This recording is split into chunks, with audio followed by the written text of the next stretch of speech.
안녕하세요. Hello, everybody. My name is Mi Kyung Lee, and I'm the president of the Korean Academy of Scientists and Engineers in Australasia, referred to as KASEA. It is my great pleasure to welcome you to the KASEA 2020 e-conference on science and technology. KASEA is one of the Korean Scientists and Engineers associations and chapters in the Asia-Pacific region. We strive to promote scientific and technological collaborations between Australia, New Zealand, and Korea. To benefit all of our societies, we have branches alphabetically in Brisbane, Canberra, Perth, Sydney, and in New Zealand. KASEA would like to thank the Korean Federation of Science and Technology Societies for their support. I would like to begin by... 여기 있어. 오케이. 기다려봐. 왜? 내가 점심. I would like to begin by acknowledging the traditional custodians of the lands in Australia and New Zealand on which we gather today, and we pay our respects to their elders past, present, and emerging. The theme of this conference is Science, Engineering, and Environment in the COVID era. We will discuss the impact of the COVID pandemic on social, educational, and environmental sustainability. This has been a watershed year as all we endured the effects of the worst human epidemic for 100 years. We will discuss how we can apply technology and new innovations for the advancement of all people and overcome the setbacks the world has experienced this year. Meeting these challenges will provide us with the opportunity to reset our development on a course of environmental sustainability to benefit future generations. I would like to share a few pictures of Perth with you. Share screen.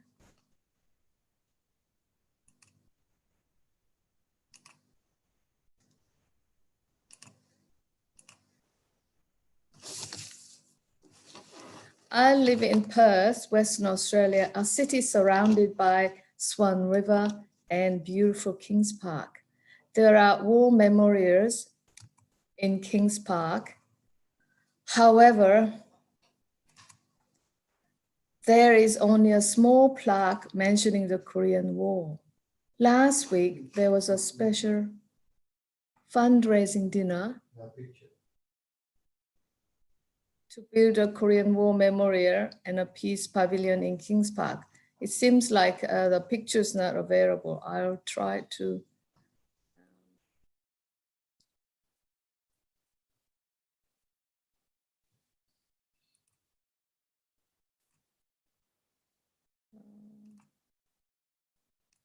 Here. Can you see the pictures now?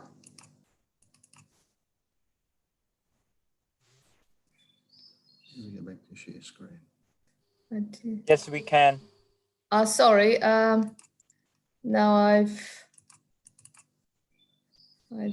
managed a bit of a. I can't see the share screen function anymore. Never mind. I'll continue. At this special dinner, the ambassador of the Republic of Korea to Australia, His Excellency, Mr. Chung Sik-kang, came over to Perth to attend this event. And here I am with His Excellency. It's my great honor to present the Ambassador Kang to you. Move the slides on. Oh. Okay, can you see the last picture with the ambassador? I don't know how, page up. Within the IT person, can you move the slides down?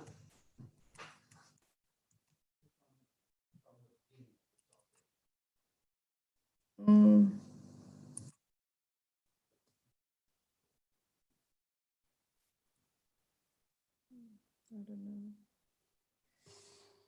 I don't seem to be able to, this is a bit of an IT hiccup. I don't seem to be able to go onto the share screen of my PowerPoint.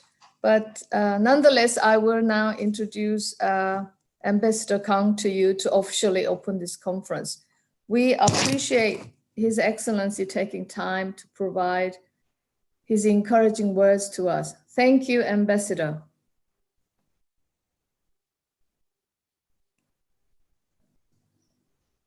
Now I'll ask you to show the video the ambassador has provided to us.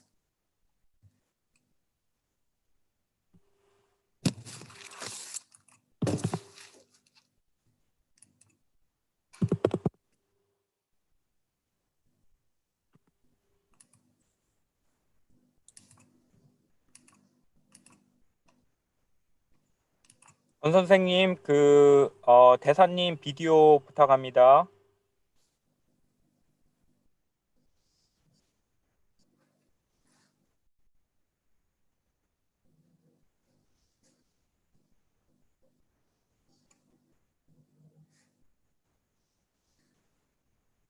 소리가 안 들리는데요. It is my privilege to join the 2020 Asia-Korea Conference on Science and Technology. I'm very much honored.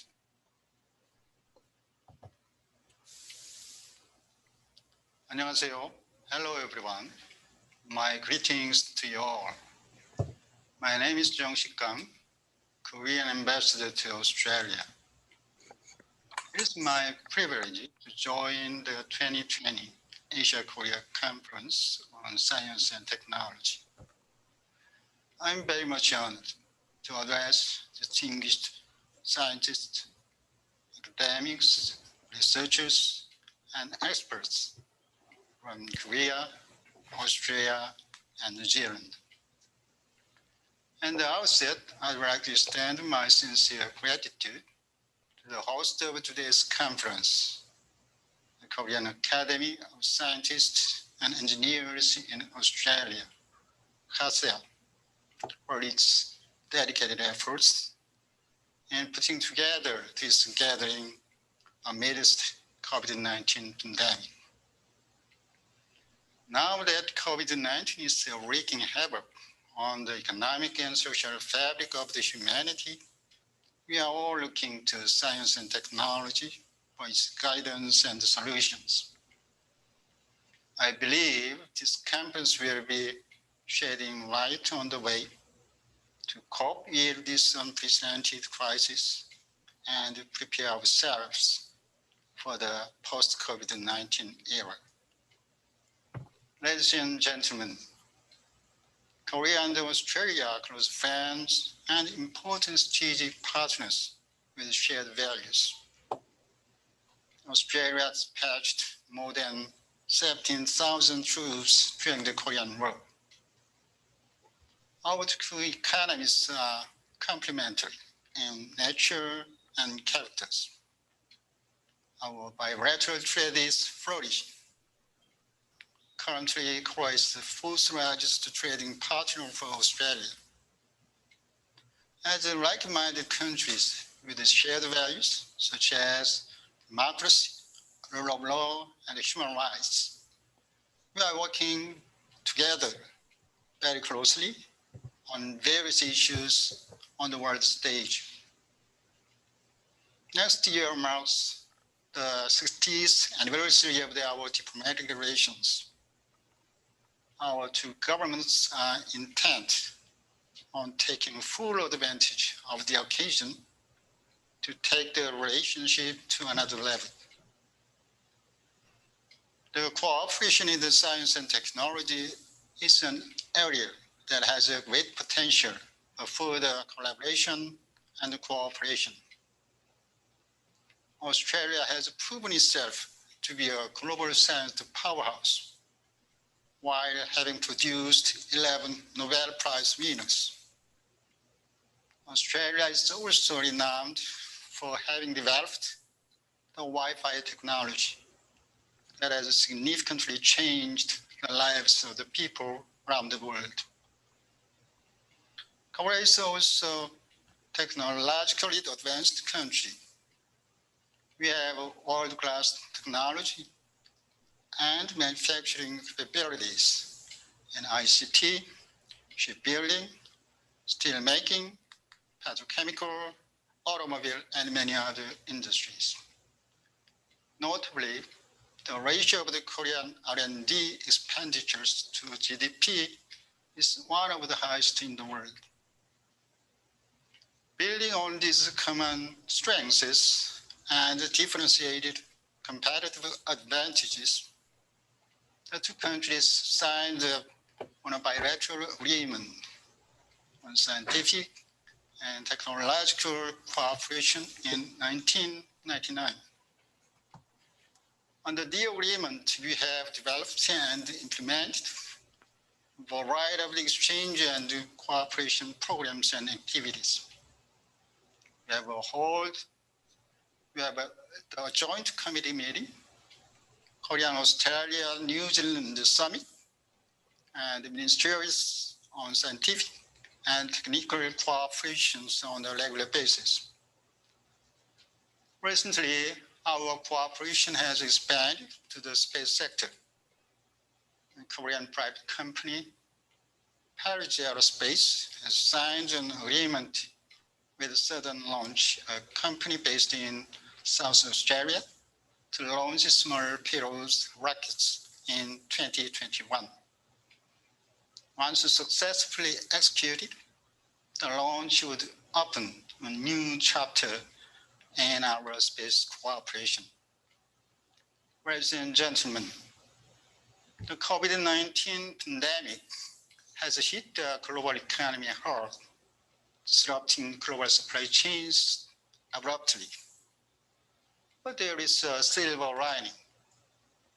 Compared to other advanced countries, Australia, New Zealand, and Korea are faring well in containing the spread of the virus. And the three countries have established capacity to produce vaccines on an industrial scale.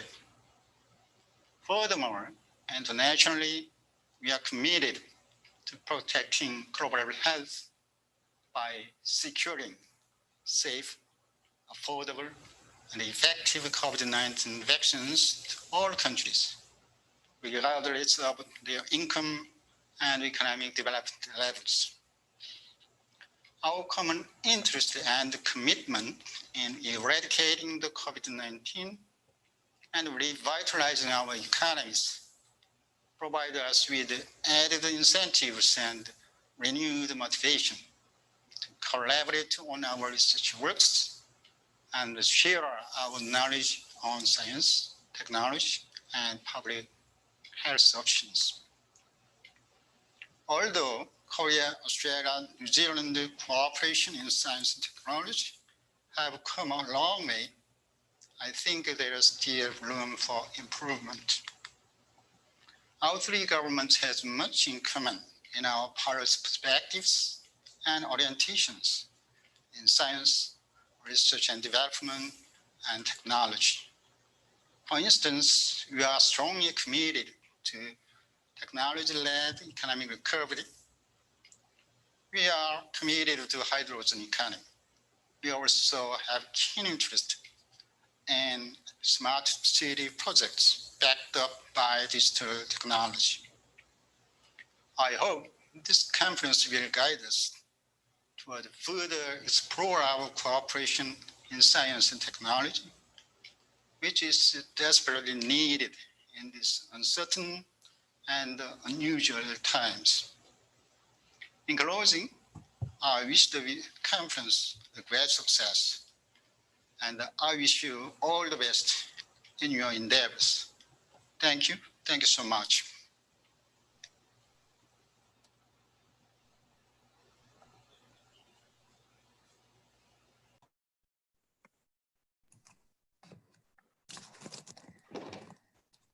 Thank you, Ambassador. Now I will introduce you our first keynote speaker, Professor Colin Binns. His official title is John Curtin Distinguished Emeritus Professor. He has had a successful career as a medical doctor and an academic, a scientific researcher with over 600 peer-reviewed publications and H-index 60. He is the editor of the Asia Pacific Journal of Public Health.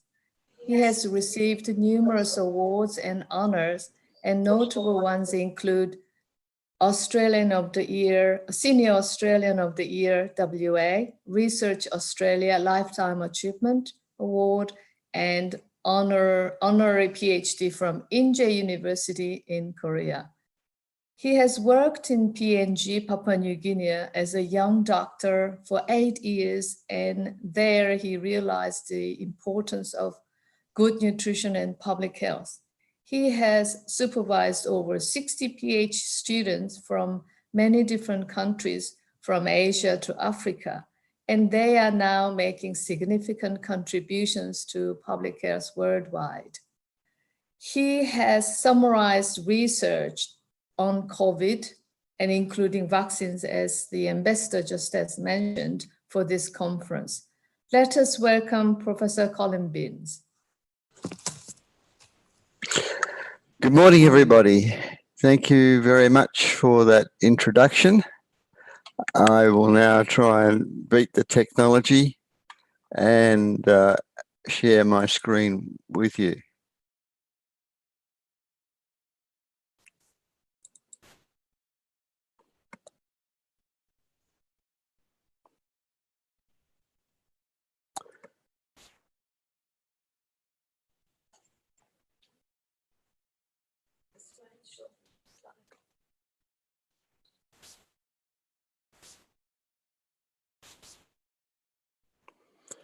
Okay. From time to time, humans have been subjected to great epidemics, and the COVID-19 pandemic is the worst that we have experienced since the great influenza epidemic of 1918, 1990. That caused between 40 and 80 million deaths, a huge toll. During that time, Korea is reported to have had 140,000 deaths in a population of 12 million. That's 11,000 deaths per million. The US had 675 deaths, 775,000 deaths, which is more than the casualties that they experienced in World War I.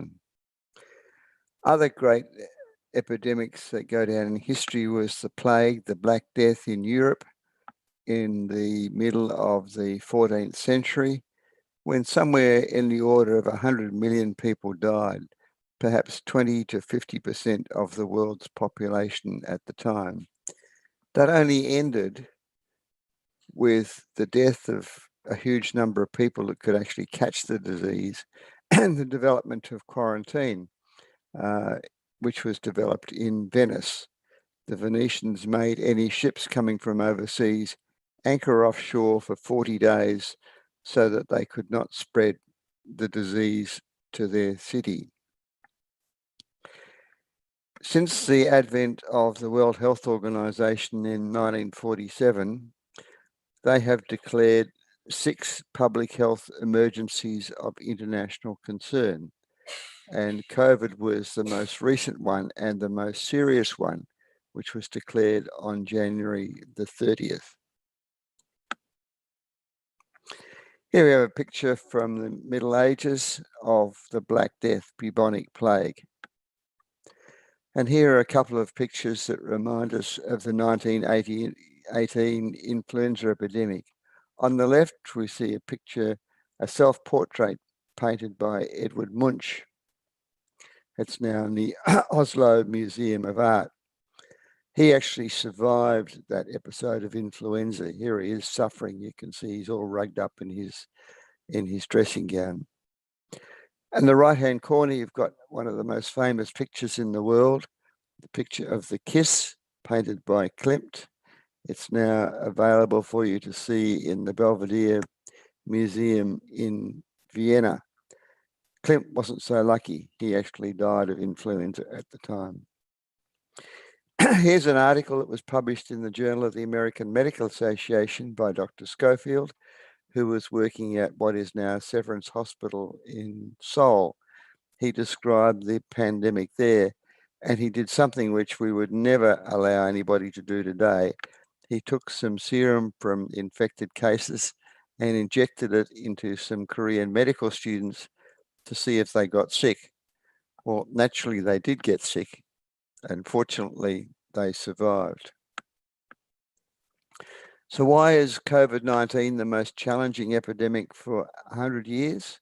Well, it's a new agent. It's recently jumped species and there is no immunity amongst humans. It has a very high rate of infection. The illness is more likely to cause problems when a larger dose is received. Hence, we don't have meetings indoors and we all wear masks.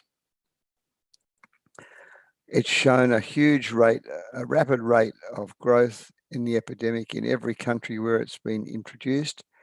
And to date, there has been no treatment and no vaccine available. And we've got the spectacle of some countries being very reluctant to introduce public health measures. So how can it be controlled? First of all, we have to define what we're talking about. And that was done very quickly. And a PCR, polymerase chain reaction nasal swab was developed. Then we went through traditional public health measures, the isolation of cases, the tracing of contacts, where necessary, the lockdown of the population. And everybody became used to using sanitizer, washing their hands frequently, and to social isolation. Face masks have been used wherever the epidemic has been successfully contained. And that's one of the reasons why we've had such low rates in countries that traditionally wear masks like Korea, Japan, and China. And we'll come to that in a minute. So here we have a graph up to the last couple of days, which shows selected countries in Asia. You can see Korea has been very successful with a death rate of only 9 per million population. Japan's not far behind. Taiwan has been by far the most successful country in Asia and in the world. And when we come down to Australia, we're a little bit higher. New Zealand's a little lower. Western Australia, where I am, is very good.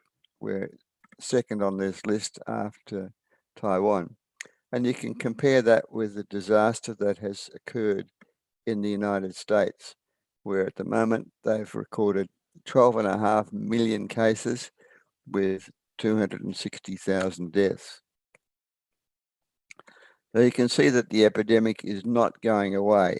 This is data from Europe, from all of the countries reporting to the European CDC, and you can see it's continuing to rise. So worldwide, there have been 60 million cases, 1.5 million deaths, but the actual number, when we've actually looked at serum from populations around the world, the actual number is probably closer to 300 or 500 million cases. Most cases are not detected. That's what it's like in the US. It peaked and then they adopted a few measures of public health and then they dropped them and it's gone up again. So control of COVID in Australia has involved strict quarantine and isolation. In Western Australia, we completely isolated ourselves. And for the last 5 months in Western Australia, we have had no cases transmitted internally. We've had a few cases, but they've all been in sailors coming from overseas, or a few people that have come from overseas and been isolated in quarantine. Other cases, other states have not been so fortunate, where they've had more cases from cruise ships and incoming passengers. And in Victoria, they had a breakdown in quarantine and the epidemic got out of control.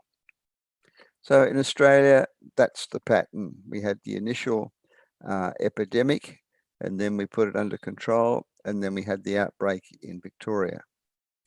Western Australia, these numbers are so small. We peaked at about 30 cases a day, and you can see that there have been a few sporadic cases, just one or two here, and they've all been incoming travellers. One important thing that we have learned from the epidemic is how important it is to wear masks. And I think wearing masks during the winter, when viruses are more common and we are closer together with other people, will become the fashion in Australia and Western countries, just as it is in Japan and Korea and China.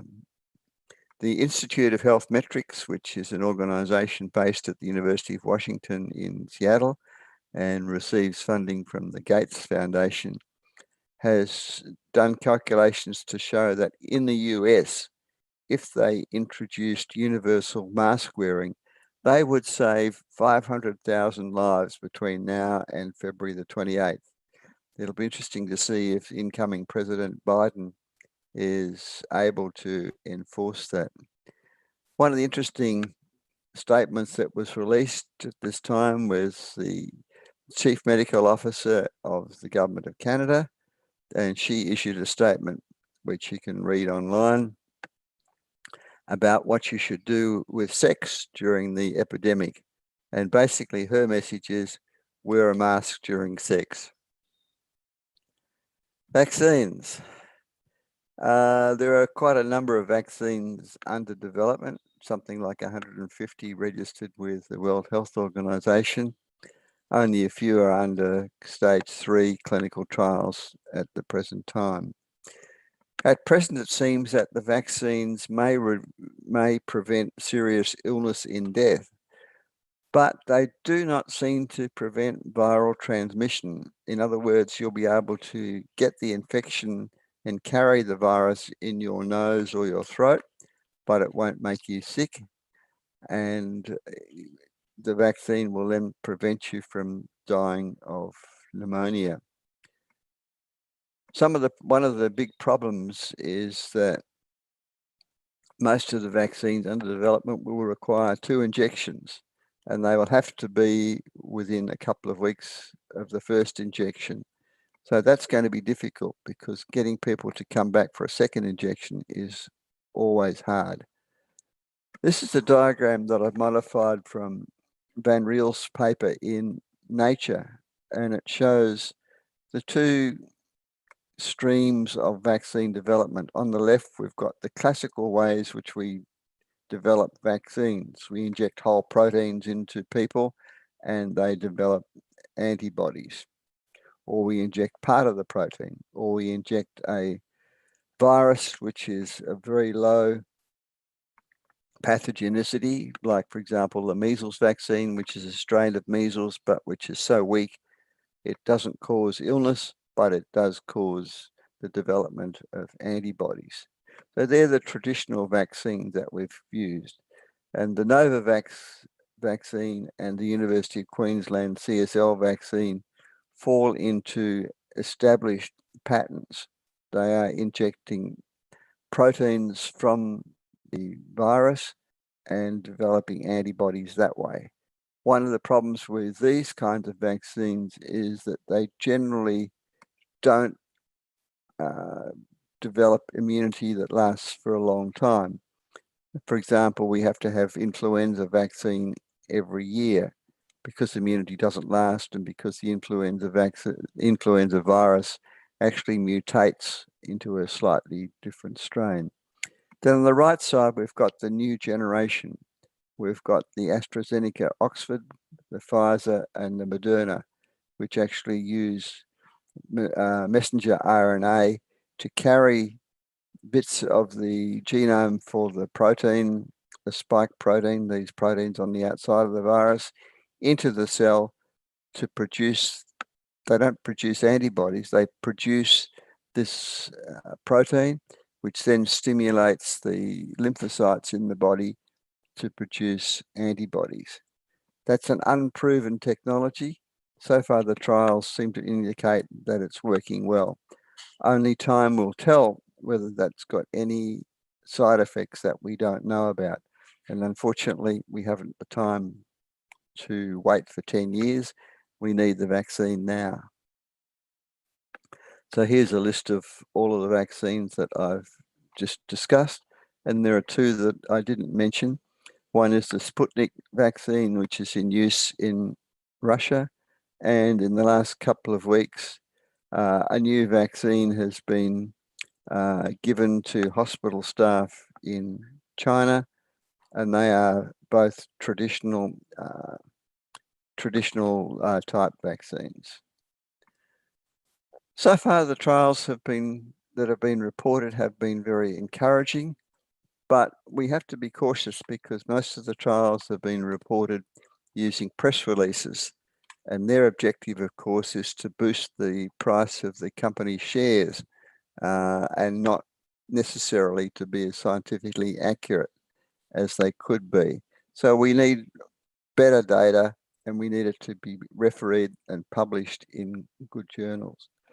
One of the problems is that two of the vaccines require storage under extreme conditions.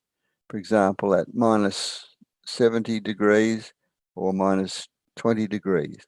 For a country like Australia, that's very difficult.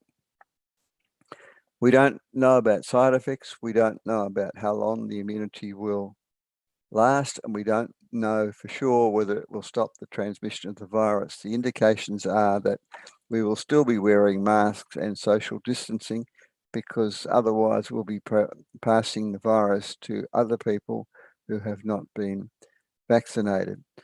The costs are not yet known, but it's likely that the messenger RNA vaccines will be around about $80, $60 to $80 US, whereas the older type vaccines, the University of Queensland CSL, AstraZeneca vaccines are probably between $6 and $10. There's been an excellent document prepared by Dr. Bill Foege in the US on determining priorities for distribution. Jonas Salk, who was one of my heroes when I was in medical school, who developed the first polio vaccine, made the famous statement, "There is not to be a patent on the vaccine, just as there is no patent on the sun. Both are essential for mankind." Wouldn't it be wonderful if this was to apply to the COVID vaccine? Unfortunately, it won't, because all of the vaccines have already been patented by private companies. I want to read you just one or two statements that we will be publishing in an article in our journal, the Asia Pacific Journal of Public Health, next month. And they are statements from interviews with some people in Bangladesh about the economic effects of the vaccine, of the virus epidemic. "I live in a slum. I and my rickshaw puller husband are jobless now. We were not prepared for this situation. We have borrowed some money from others. We cannot think about our future and worried about it so much. How can we survive if the situation goes on like this? Our neighbours are also passing the same condition. Everyone is tensed about their livelihoods. Coronavirus made us poorer and destroyed all our future." And then the next one's about a labourer who earns $4 per day. And of course, we now know that multinational companies have put pressure on people like the garment factory workers in Korea, in Pakistan and Bangladesh to reduce their wages even further to keep their profits up during the virus. There have been a lot of other effects of the COVID-19 epidemic. UNICEF and WHO and FAO and the World Food Programme have documented the severe damage that is being done to child nutrition and health around the world. Food production has declined because parents and carers have died. There's no family income. And they estimate that the number of people in lower and middle income countries facing food insecurity will nearly double to 265 million people by the end of 2020. UNICEF has indicated that donations of food and money to buy food for malnourished children around the world has declined by 30% this year. That's a huge burden, and they estimate that by the end of 2020, there'll be 130,000 more child deaths than there would have been otherwise without COVID, because of the nutritional problems that are being brought about by shortages of food. There's been some discussion of breastfeeding during the COVID epidemic. And of course, breastfeeding has huge benefits for all infants. Infants who are breastfed are more intelligent than those who are given artificial bottle feeds. They have fewer infections, and when they grow up, they're likely to have lower cholesterols and lower rates of heart disease. But of course, the infant formula companies have publicised the fact that they want you to bottle feed their baby and contribute to the profits of multinational companies. But in fact, babies who continue to be breastfed are likely to receive some protection against COVID and will end up healthier in the long term. Here's a poster put out by WHO highlighting the fact that the COVID epidemic has disrupted normal immunisation programs.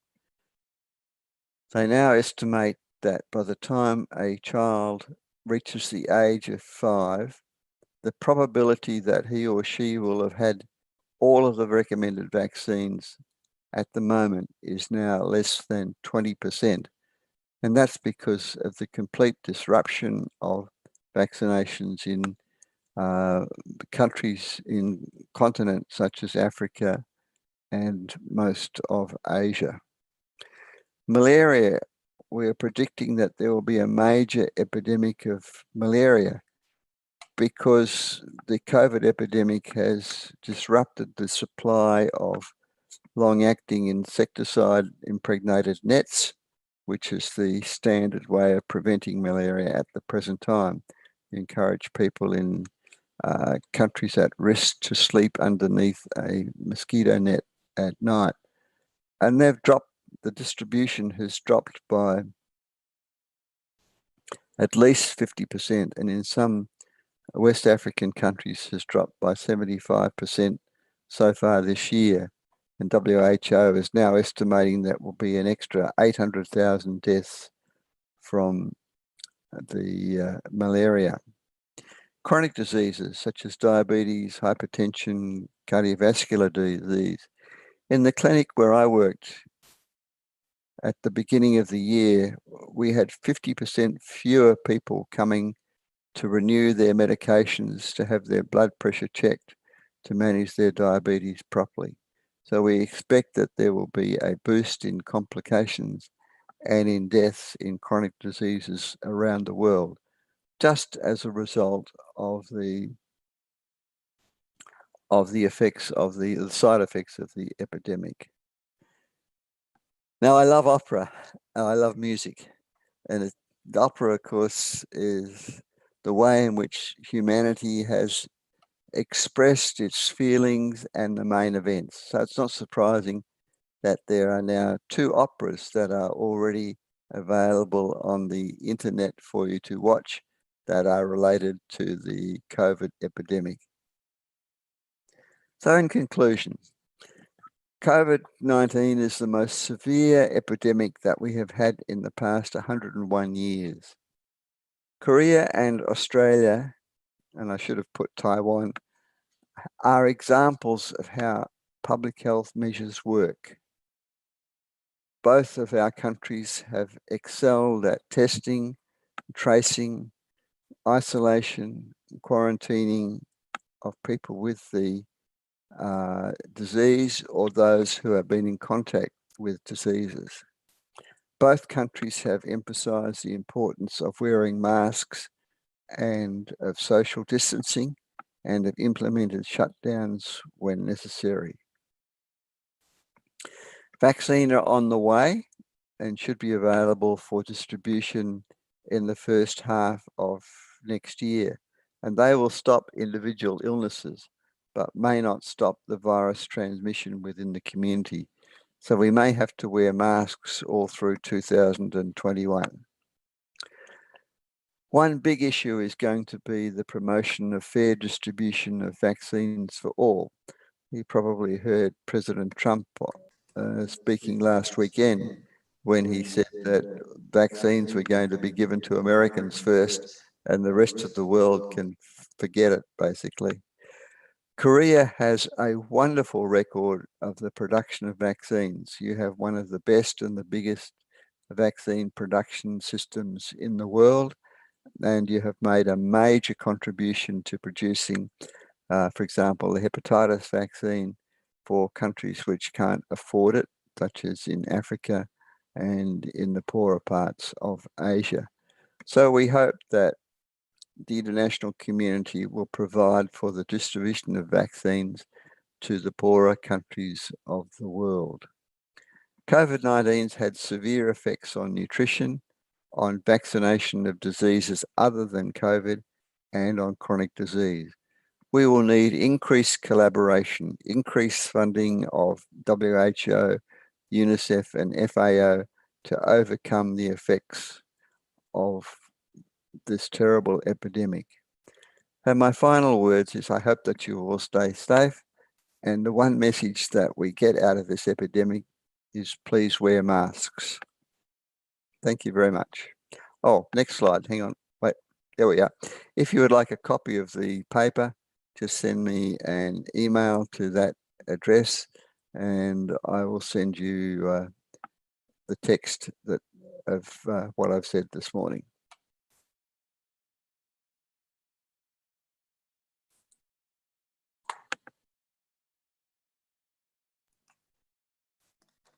Thank you very much, Professor Venus. That was a very interesting summary of COVID research up to date and a strong message of the importance of wearing a mask and social distancing in addition to frequent hand washing for public health measures. Thank you. Before you go, I'd like to ask if there are any questions from the audience. I haven't received anything at all from the chat box. So if there are any questions from the audience, the floor is open. Anybody?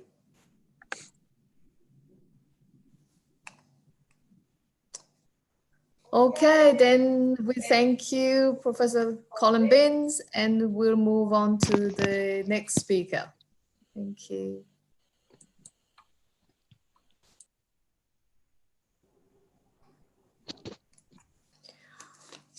I have to ask our second speaker is ready. We're a bit ahead of time. Okay, then I will introduce our second keynote speaker, Dr. Jeannie Jose. He completed his PhD studies in organic chemistry and pursued postdoc research for developing a new breast cancer therapy in Texas. He joined the Auckland Cancer Society Research Center in 2012, and his research team received over New Zealand $13 million in research funding for the treatment of brain cancers and the development of short-acting anesthetics. For his contribution to cancer research, he was awarded Keith and Maida Hepburn Young Scientist Award from the Cancer Society Auckland and Northland in 2018.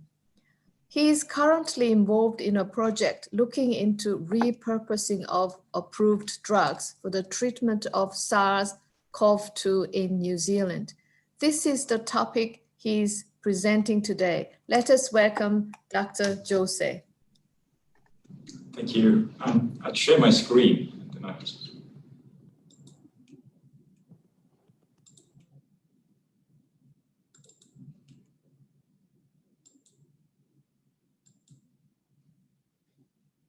So thank you everyone for the opportunity to talk, and It's a great pleasure listening to Professor Collins about his take on the virus and the pandemic. So, as he mentioned, vaccines are hard to come by, and the efficacy of vaccines are not yet proven. Another approach, what people are taking to combat this virus is to repurpose existing drugs, which is already in the market to treat SARS-CoV-2. So we at the University of Auckland, at the Cancer Research Center, also has a project in which we are contributing to the technical details and knowledge about how to repurpose existing drugs for COVID virus. So I hope through this presentation I could give a brief idea about what this whole field is all about and how it is very different from developing a vaccine. So, this is a brief introduction about how this virus actually started. I mean, Professor Collins has given a wonderful introduction of how most viruses started in the past 100 years. I've just zoomed in on just coronavirus here. So the main source is apparently bats, and the first outbreak was in 2002. That outbreak happened also in China, and apparently there were 8,000 cases with almost 10% death. Moving forward 10 years, we are in 2012, MERS, which is Middle Eastern Respiratory Syndrome. That was even more worse, but it was quite contained. There was only 2,500 cases, but the mortality rate was almost 35%. So 800 to 900 people passed away. Moving on 7 years, we have the COVID-19, SARS-CoV-2 virus, which seems to be spreading widely, but the death rates are comparatively lower compared to the initial 2002 virus. Now, the question is not whether we will have another outbreak, but the question is when are we going to have that outbreak? So it is extremely important that we develop medicines and vaccines and be prepared for outbreak of such virus, because this is a virus which is transmitted from animals to humans. Usually when that happens, it is extremely deadly. So here I've given the global cases of SARS-CoV-2. So you could see based on the color how different countries are obviously affected, like countries like America, Russia, India, the number of deaths are more than 100,000. And this is the spread of the disease too. So the total worldwide cases is around 6 million as of today, with about 1.4 million deaths and roughly 38 million recovery, which equates to 64%. While here in New Zealand, we are very fortunate, probably because we are an island. There are only 2,039 cases, and the death is only 25 deaths so far, and we are very thankful for that. So the percentage is almost half of that of the worldwide population, and the recovery is also quite good, 96%. We attribute this to the strict measures and put in by the government, and also the willingness of our population to comply by those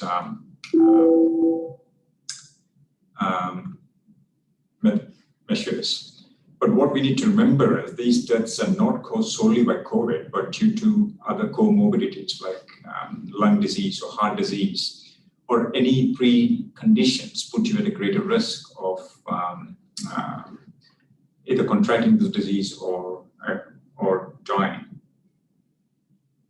Now, Professor Collins has gone through this, so I'll just give a brief account about how it's transmitted and the epidemiology of this disease. This was identified first in a wholesale seafood market in Wuhan, China, in December 2019. Initially, it was thought the transmission occurs only through respiratory droplets, but now we know it also could be transmitted airborne. More research or scientific data is required to back that claim. And transmission could be avoided by wearing a mask at 2-meter distance and also isolation of infected people. What sets us apart from previous COVID outbreak is the number of people getting infected from a single person is roughly between 1.5 to 3.5, whereas the first outbreak, the infection rate was low, but the death rate was high. So that's one characteristic of this particular virus. Now, before I go into drug repurposing, I'd like to show you on a molecular level what happens when someone comes in contact with COVID virus. So here I've shown the virus, which has these so-called spike proteins, and because these spike proteins it looks like some sort of crown, that's why it is known as corona. Corona means crown. So that engages with a receptor on our cells. So this is a cell, a single cell of a human being. And that receptor is called an angiotensin converting enzyme 2. So that receptor normally is used for transporting materials within the cell. But in this case, the virus uses that receptor to get inside the cell, like it's shown here. So now once inside the cell, there is some cleavage happens and it releases its viral DNA, so RNA. And then it goes through different processes like I've shown here, and it synthesizes its own copies and it multiplies. And once it multiplies, it is ejected out from that cell and it infects the other cells of the infected person.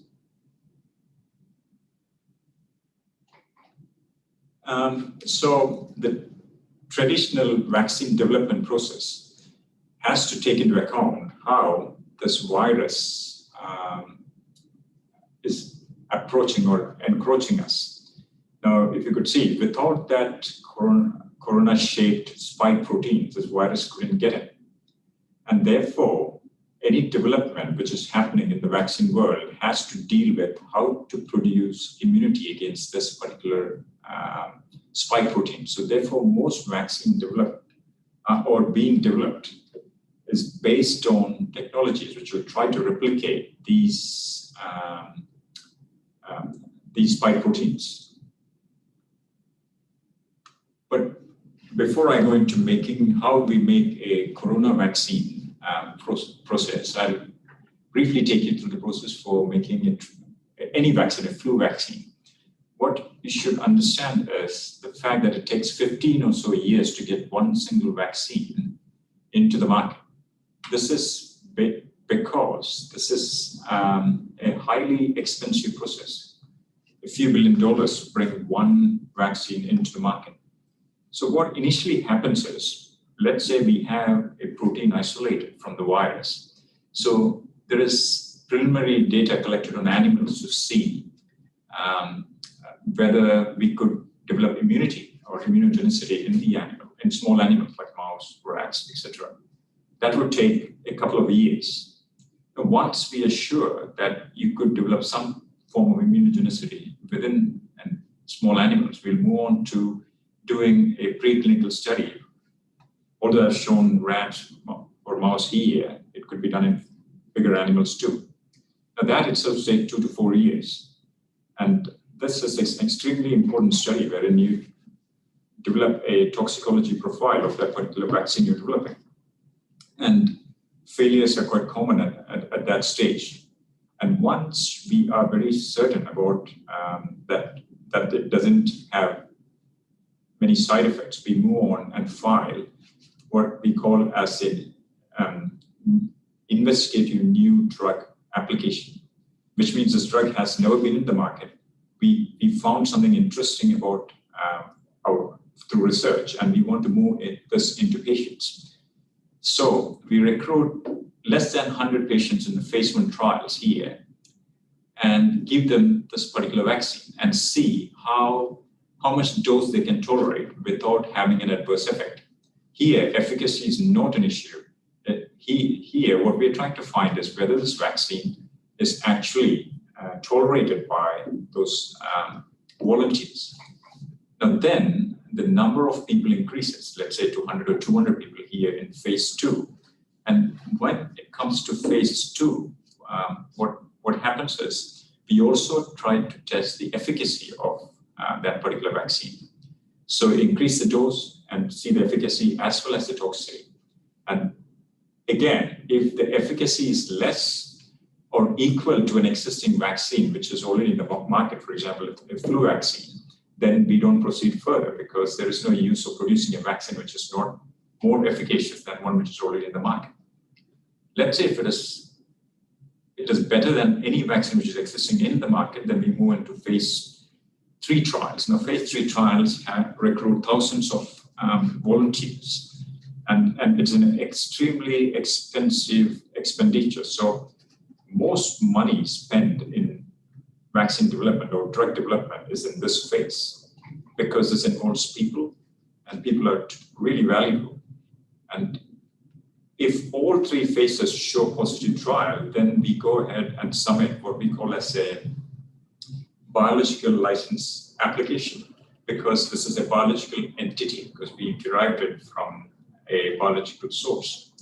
And then FDA, which is the administration which approves drug and food in America, and also the European Medical Agency in Europe, has a lengthy regulatory process by which they decide whether to give approval of that particular vaccine to be mass produced and distributed.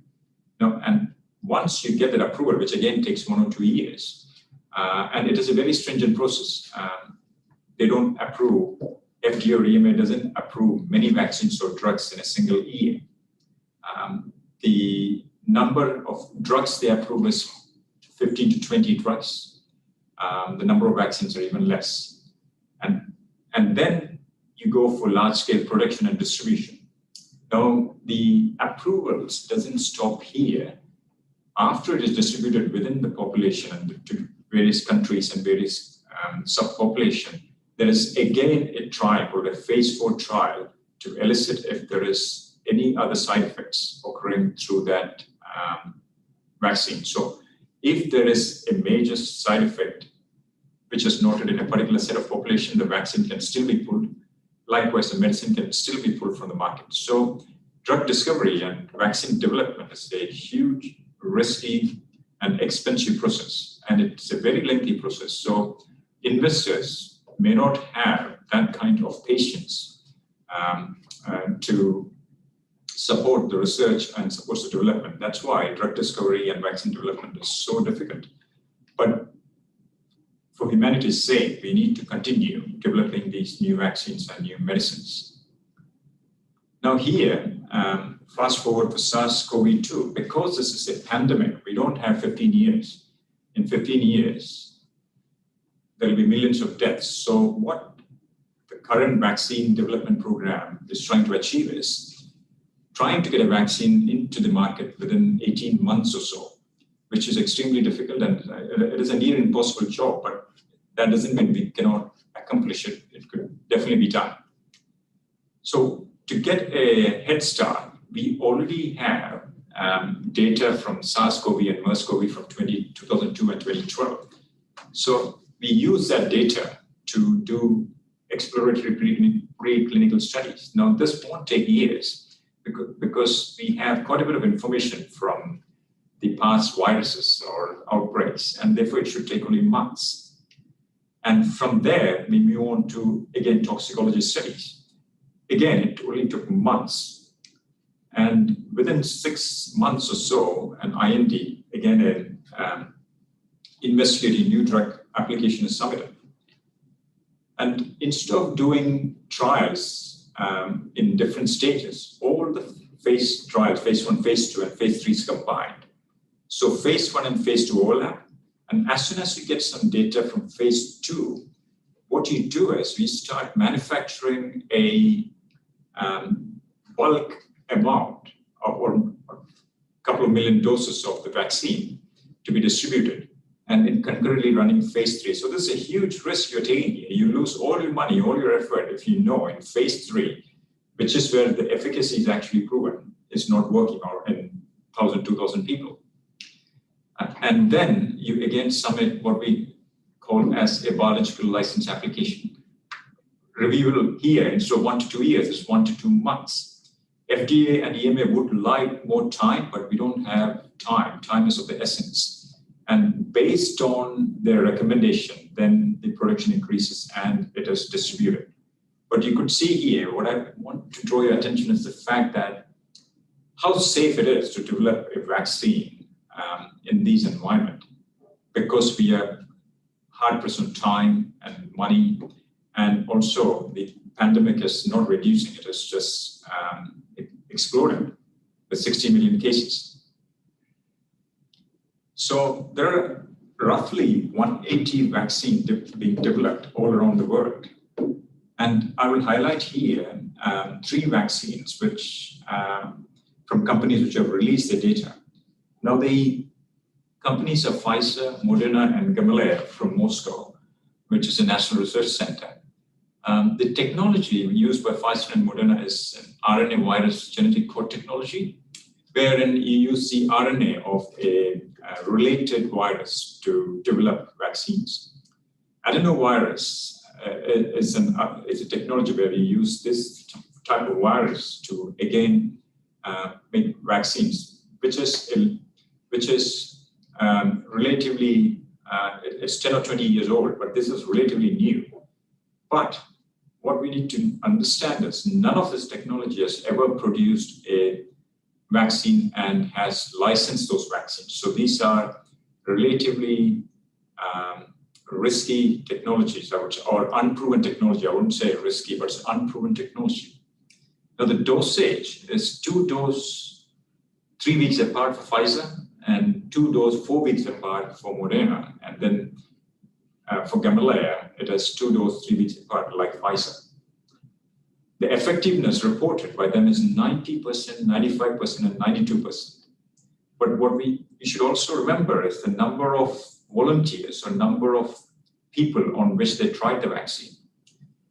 This is a very low number, 95, 90, and 20. So this is just preliminary data. We don't have conclusive evidence that this will replicate in all human population all around the world. Now, storage is another issue. If you have to store something at minus 75 degrees C, you just can't ship this vaccine to a place like Africa or Southeast Asia. Even minus 20 is not affordable. So the cost of storage, cost of transportation increases exponentially at these stages. So what I'm trying to tell is, even though there is data, we shouldn't get too much excited about these data, because they have some drawbacks here, which needs to be sought after. But any result is encouraging. Now, mutation of this virus. Now, mutations are reported, but fortunately, these mutations are not affecting the treatment which is given to the patients, or we are not seeing an increase in death due to these mutations. One of the major things we have to concentrate is on the elderly population and most vulnerable population in our country. So these vaccines are not proven against in these elderly population where immunity is always compromised. So we should definitely wait for more data coming through, and hopefully in the coming months, to decide on whether we are going to procure this vaccine for the whole country or for a particular set of population. Now, after that, I move on to drug repurposing. Now, I've showed you in the previous slides how difficult it is to make a vaccine, and the efficacy and the effect of those vaccines is not tried on a larger population, which is really important before you roll out any form of vaccines for any disease. And so, while we medicinal chemists have also to play our part in containing this pandemic, we turn to something we call as drug repurposing. Now, it simply means there are existing drugs in the market which is used by people all over the world, and it is FDA approved. Safety profile is very well known. And therefore, we use that drugs to see whether it can prevent COVID. So it's a very recent concept. It emerged roughly in 2000. And one of the biggest advantages, the safety profile is completely known. And therefore, you can use that as a first-line defense for any pandemic outbreak or any viral infections, or for that matter, for any new disease which emerges anywhere in the world. Another interesting thing is the cost. To bring one drug into the market, you may have to spend something around $2.6 billion. That's for one new drug in 15, and that takes 15 years.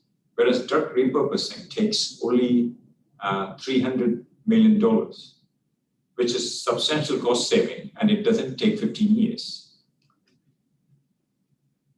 There is regulatory approval definitely required because we are trying this for a new indication. But the time required for getting that approval is quite relatively small compared to 15 years. It'll be anywhere between 1 or 2 years, or at the most 5 years.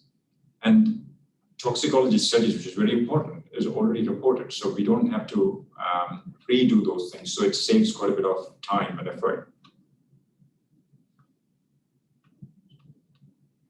But like any field, this field also has certain limitations. I mean, so some of the limitations which are highlighted here is what you're using a drug which is made for something else to target another disease. So the drug target interactions will lie obviously outside the therapeutic window for the disease which you already designed it. And therefore, the dosage may change and the route of administration may change, meaning if you're taking it by orally, you may have to give IV through injections. And there is also a chance that you may require a higher dose to see the efficacy against new indication. And one of the things is, it is definitely important to do a clinical trial, which will determine whether the efficacy is better than any existing drug in the market. And to some extent, the stability of the repurposed drug also plays an issue, but that could be addressed by using nanocarriers or systems. But the main important thing is to figure out the efficacy and also the route of administration. Once that is sorted, we could use this for the new disease. So these are possible scenarios in which you can take an existing drug and repurpose and make it an antiviral drug. So we can start with the source. The source can be an approved drug or a candidate drug. Now, a candidate drug is a drug which is in advanced phase 4 and phase 3 clinical trial, which means it has cleared all its preclinical studies, human studies, and it has been distributed and it has been trialed in 1,000, 2,000 volunteers to see how the drug holds up against other drugs. So what we first look into is whether it has any known antiviral activity. If it has, then we have a different path. If it has antiviral activity, then we will see whether it is acting against the same virus under preclinical studies, or sorry, same target, but different virus. Now, one thing about viruses, most virus has common targets, so that makes medicine development against this virus a little easy. So if the target is the same, but it's a different virus, then obviously we'll proceed to clinical trials. And then there is clinical evaluation and all those phase 1, phase 2, phase 3 trials before we file it for approval. But there may also be a case where there is no activity against the same, no antiviral activity. But then again, it doesn't mean it cannot target the same target. If it targets the same target in the same virus, then you can again go through the clinical evaluation stage and to the market. But most often, when there is no antiviral activity, there is also no target engagement. So what we do, what we analyze, what we call as polypharmacology. So that means the same drug can hit different targets. And so this is a very lengthy process if it happens. So we had to identify a target, and then we do all the preclinical evaluation in animal models. So if we are following this route, then it is much longer than when we follow the first two routes. But will eventually end up in the market, not as fast as these two routes, but a relatively slower way. But in either case, in all three cases, there is benefit of repurposing drugs to save money and time. So when we in New Zealand first thought about repurposing drug, our aim was to see at that time, we didn't have any vaccines available. And because we are a little island, and depending upon the availability of vaccine, we'll be very vulnerable. Even though our cases are low, if there is an outbreak, we wanted a safety net. So that was the whole reason why we looked into drug repurposing. Now, the repurposed drugs can be classified into two main categories. One is drugs which you can directly combat the virus itself, and the second one is drugs to treat the symptoms or syndromes of that virus. In first case, what we tried to do is we tried to use drugs to block the interaction of SARS, this virus with these human cells itself. Now, within the cells, I have shown different names of different drugs. So the advantage of drug repurposing is we already have a wealth of drugs or a multiple number of drugs which is already approved, and we already know that it acts on different stages of virus recruitment into a cell. And therefore, the advantage is we have multiple ways of stopping a virus rather than just one way by using a vaccine.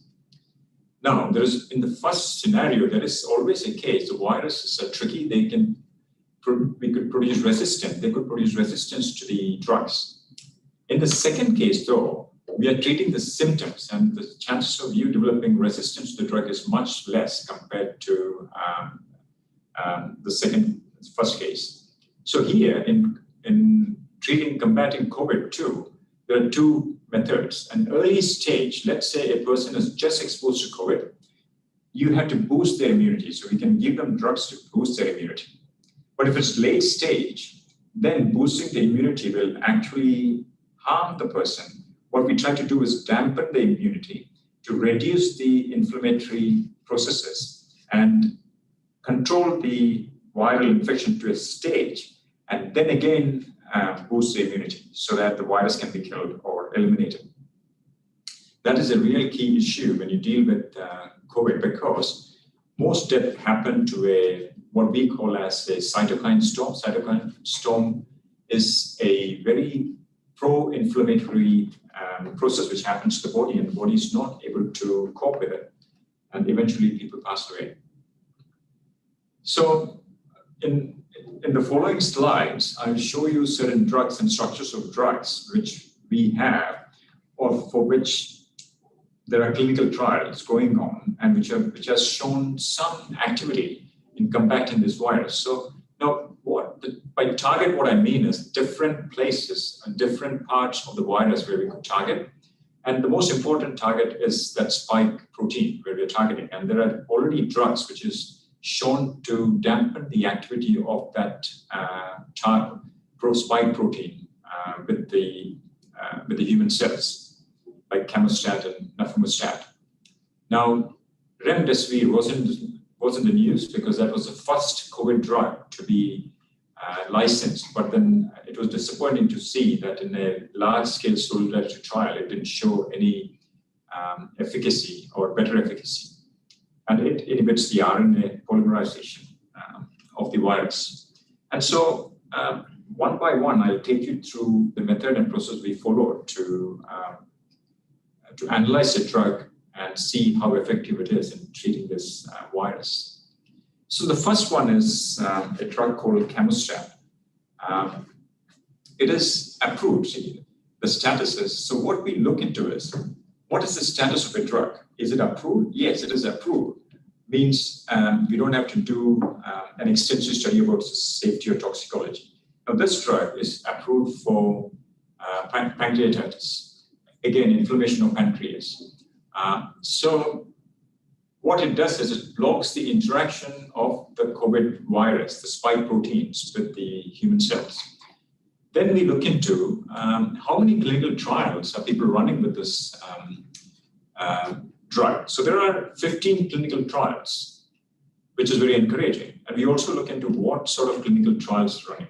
There's 3 phase 3 clinical trials. So phase 3s are very advanced clinical trials. You don't run a phase 3 trial without having confidence that this is not going to work, and this is obviously going to work. That's why people try phase 3 clinical trials, and even there is one phase 4 trial. Then we look into who owns the drug. Now here comes the probability of the issue of patented drug and non-patented drug. Now this, if a drug is patented, it is difficult to repurpose that drug because the drug companies will lose their income. But because this is a pandemic, this is affecting the world over, on a compassionate basis, government can ask these companies to let them manufacture the drugs in their country using their technology. So patent is not an issue as far as COVID is concerned. I'm not saying other diseases are concerned, but as far as COVID, because it's a pandemic. And also we need to look into the affordability of the cost.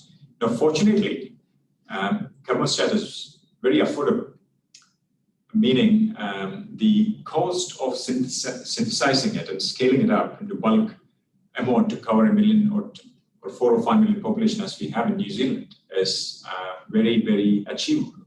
And we could do this in New Zealand. So in case if Kamostat is approved, we could definitely make this in New Zealand. So this was one of the first drugs we tried to analyze.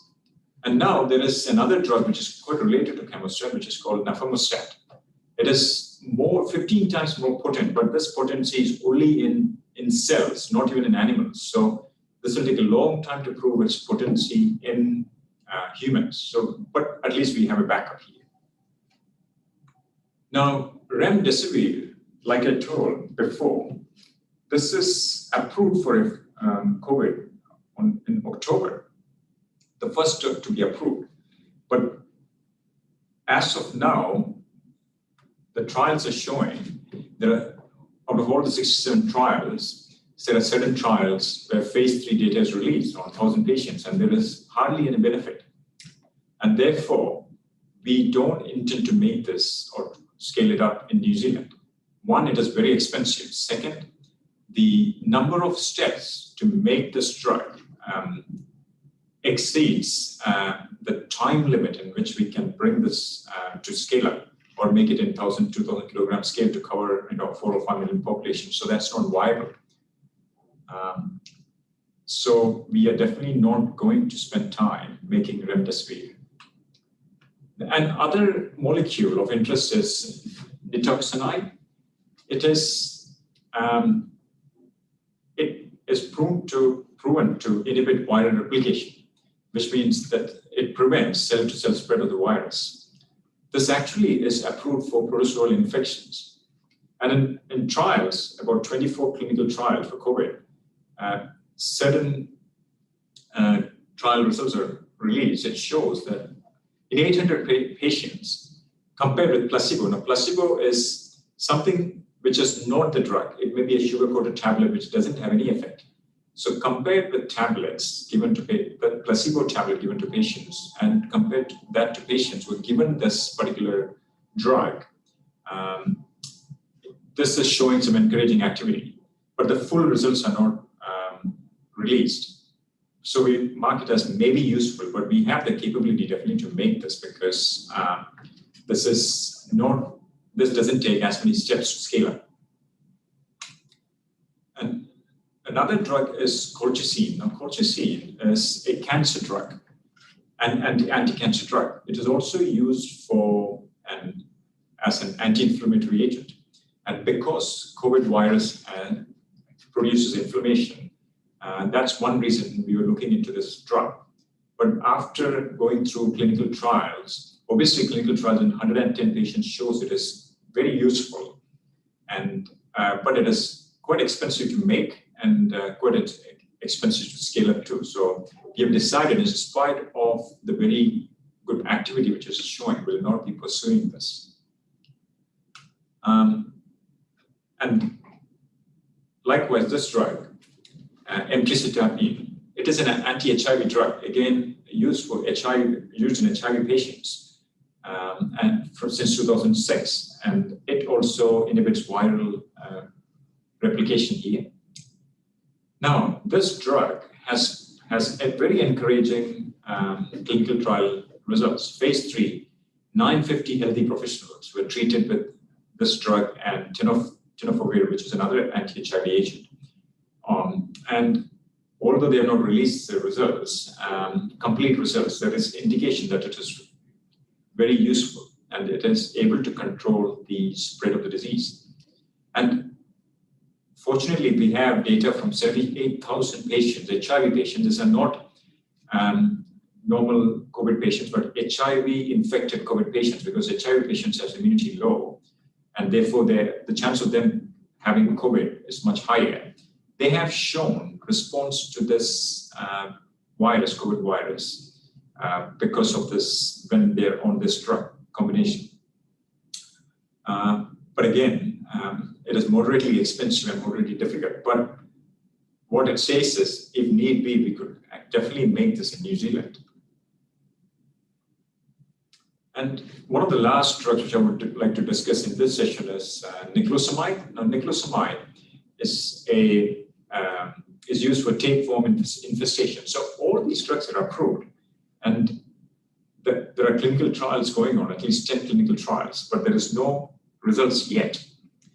But what we look into is the advantage for us is it is off patent, meaning we don't have to rely on any drug company or to get special permission to make it. Anyone, anywhere in the world could make it. So these are drugs which will be useful not only for New Zealand, but population in Africa, India, China, everywhere, where if you could mass produce, and affordability is an issue. So this is definitely on our radar to scale up if the clinical trial results comes positive. So next, I'm going to take you through drugs which we know act against this virus-induced syndromes. So there are different syndromes or symptoms which this virus elicits in different human beings and different patients. The main thing is what we call as a cytokine storm or immune overreaction. And that is so severe that initially when this virus broke out, most deaths were due to this. And especially with people with precondition, like let's say lung disease or heart disease or any other precondition. Now there is also some indication that there is this there's a spike in blood pressure.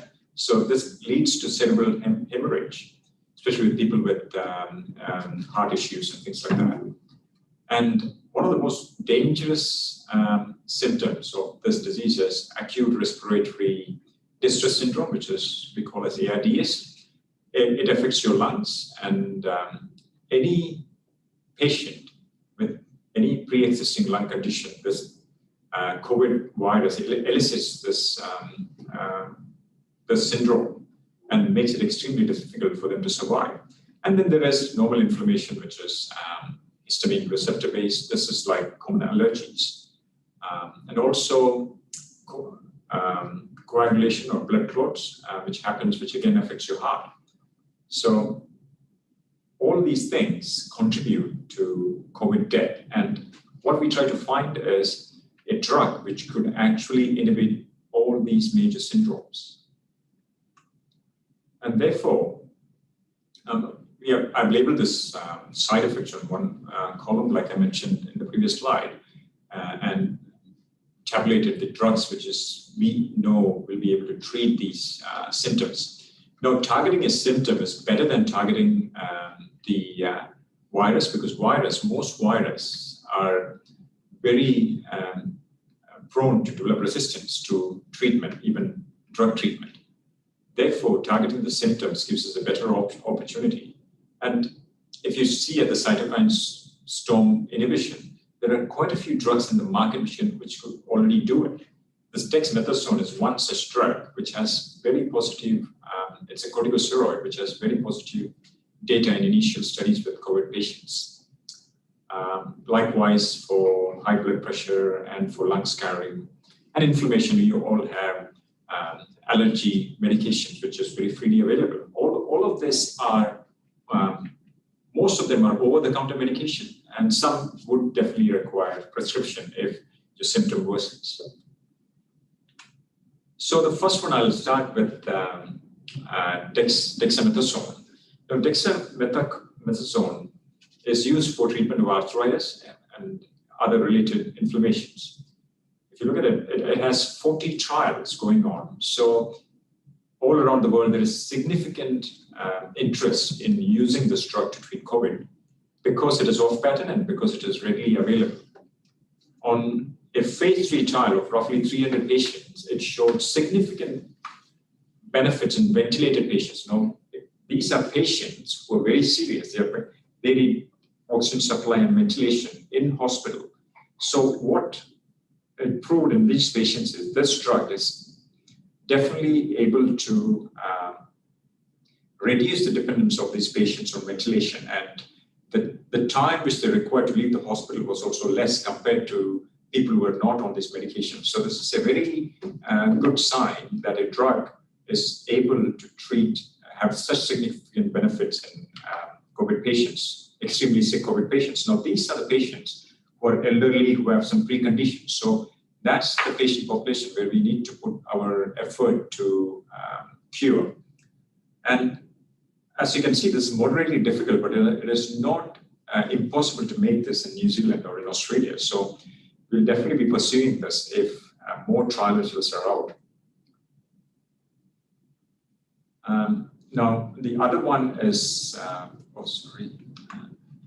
baricitinib, but no, baricitinib is an anti-cancer drug.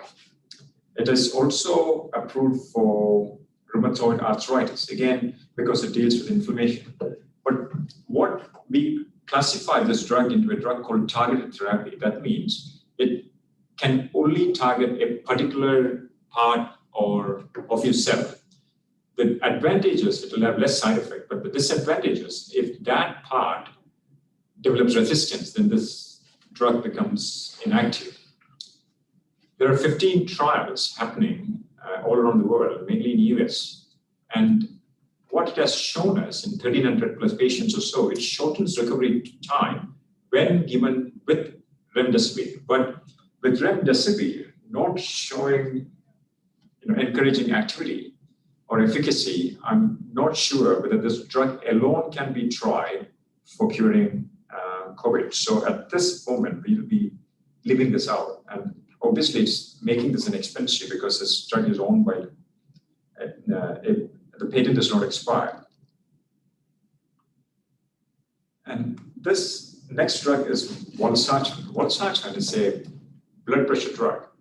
Probably most of you might know, and most of us may know somebody who is on this blood pressure medication. So the safety profile is very well known. And therefore, what it does is, this has that property of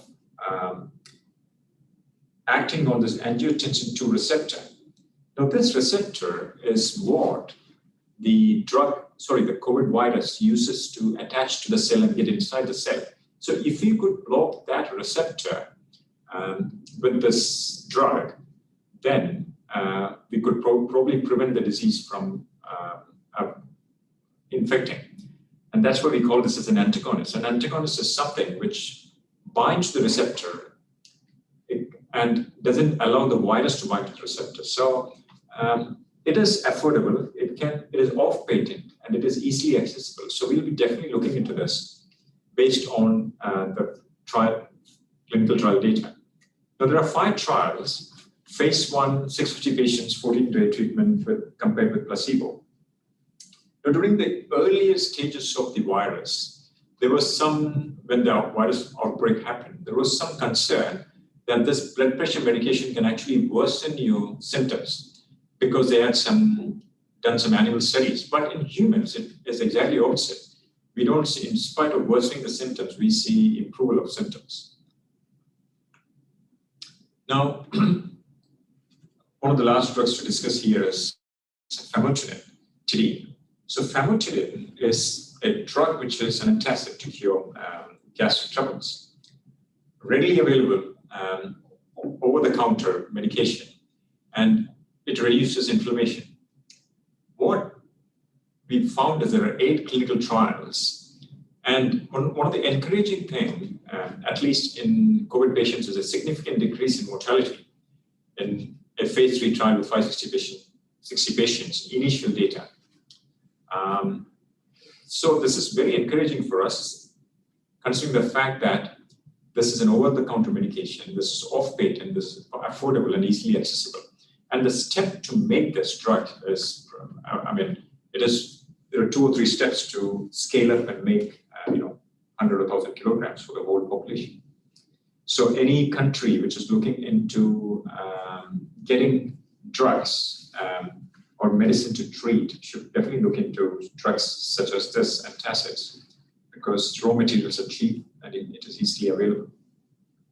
Now, one of the last of the drug is cetirizine. Cetirizine is also a anti-inflammatory drug used for treating hay fever and other allergies. So it is very, very affordable to make these drugs in terms of availability of raw materials, in terms of distribution. We don't have, one of the major advantage of drugs compared to vaccine is we don't have to cool it to minus 70 degrees C or to minus 20. We can just ship it. This is stable at room temperature, so we can ship it to any corner of the world, anytime. And so transportation is not an issue, so that reduces cost and the time which is taken to distribute it too. And clearly in a phase 2 study, there's only one study of cetirizine. I'm sure there will be more studies. It is clearly showing beneficial effect on patients. So in summary, what I've tried to do here is try to give you an idea about sort of calming your nerves, that there are drugs which we can use to combat COVID virus. I mean, the virus itself is dangerous, but in the medicine field, we know that there are drugs which, if we could use or if we could mass produce based on the clinical trial data, there is medicine which can definitely treat the disease and help those vulnerable population. Now, none of these drugs will stop the spread of the disease. Even with vaccines, it won't stop the spread of the disease. But if you contract the disease, there is definitely medications to cure you. So that's an important take-home message probably you should know from this talk.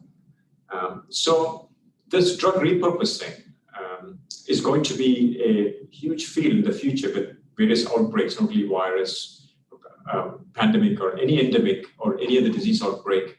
And because we work in cancer field, there is new cancers developing every now and then. So it'll be useful in that field too, to try some of the existing drugs to treat such things. But as of now, what we're waiting is for clinical trial data, because there are so many drugs in clinical trial, but none of the results are really, full results are not released. Why we need the results is because we need to know the benefits or efficacy of this drug. We need to know the side effects. We need to know the toxicity profile. And without that, we may not be able to scale up to a sizable amount to cover the whole population. We could be able to scale up to cover the most vulnerable population, the elderly, but for the whole population, we would wait. But that is, I don't foresee that as a problem, because healthy people, and with kind of restriction we have in New Zealand and in Australia, this virus is not going to be blown out of proportion. So we have time to cover those populations who are healthy. And likewise, we have shown that we have found some drugs, corticosteroids like dexamethasone, is showing better activity, and it will be definitely in the clinic in the future, I hope, for treating COVID. And then for any other drug or any other disease, this field holds huge promise. So the big question all of us should have, anywhere in the world, is: are we winning, or are are we able to control this pandemic, or are we facing a bleak future? I mean, so I'll show you some data here. I'm not that an expert in collecting data as Professor Collins, but what it shows is this is from the outbreak from previous December 2019 to 16th of July 2020. There were 13.9 million cases with roughly 600,000 deaths. It's averaged 4.2% of mortality. But now, as you look from 16th of July to 26th of November today, there are 60 million cases, 1.41 million deaths, but the mortality rate is 1.8%. I'm not saying by any means the virus has gone off, the severity of the virus has reduced, but what I think is we are gaining some knowledge about how to contain this virus and how to contain this pandemic. And that happens with strict social measures and also through medicines. It is encouraging to see if there are 4 vaccines in late-stage development, but we all have to wait to see what happens when these vaccines are given on a, on a large scale or vulnerable population and distributed in different countries. What will happen if there are any side effects? So that's a wait and watch game. But another encouraging thing is to see that there are several repurposed drugs, much more than vaccines, which is proven to control symptoms and reduce viral loads, not only in developed nations, but also in developing nations. So that's a really encouraging data. And so I would say we are definitely making progress, and we will continue to, we would love to make more progress, and in the meantime, and hopefully by 2021, we'll be able to contain this virus and have a solution for every country, not only the developed nations, but every nation. And a country like Korea, where drug discovery is far and well developed, could play a huge role in containing this virus and helping the nations, other unfortunate nations. So with that, I would like to thank the people who proposed this project. We have Kurt Cohn from University of Otago and Richard Foner from the Ferrier Institute. And then again, Lawrence Harris from the Ferrier Institute for the chemistry session where I'm involved in. And the UniVenture at Wellington, Janice Cheng, she's the overall manager of this project. I would also like to thank my colleagues, Professor Bill, Denny, and Ivor Dimitro for contributing for report writing and compiling all the data for the session. And thank you so much for the invitation from KASEA for presenting. Thank you very much.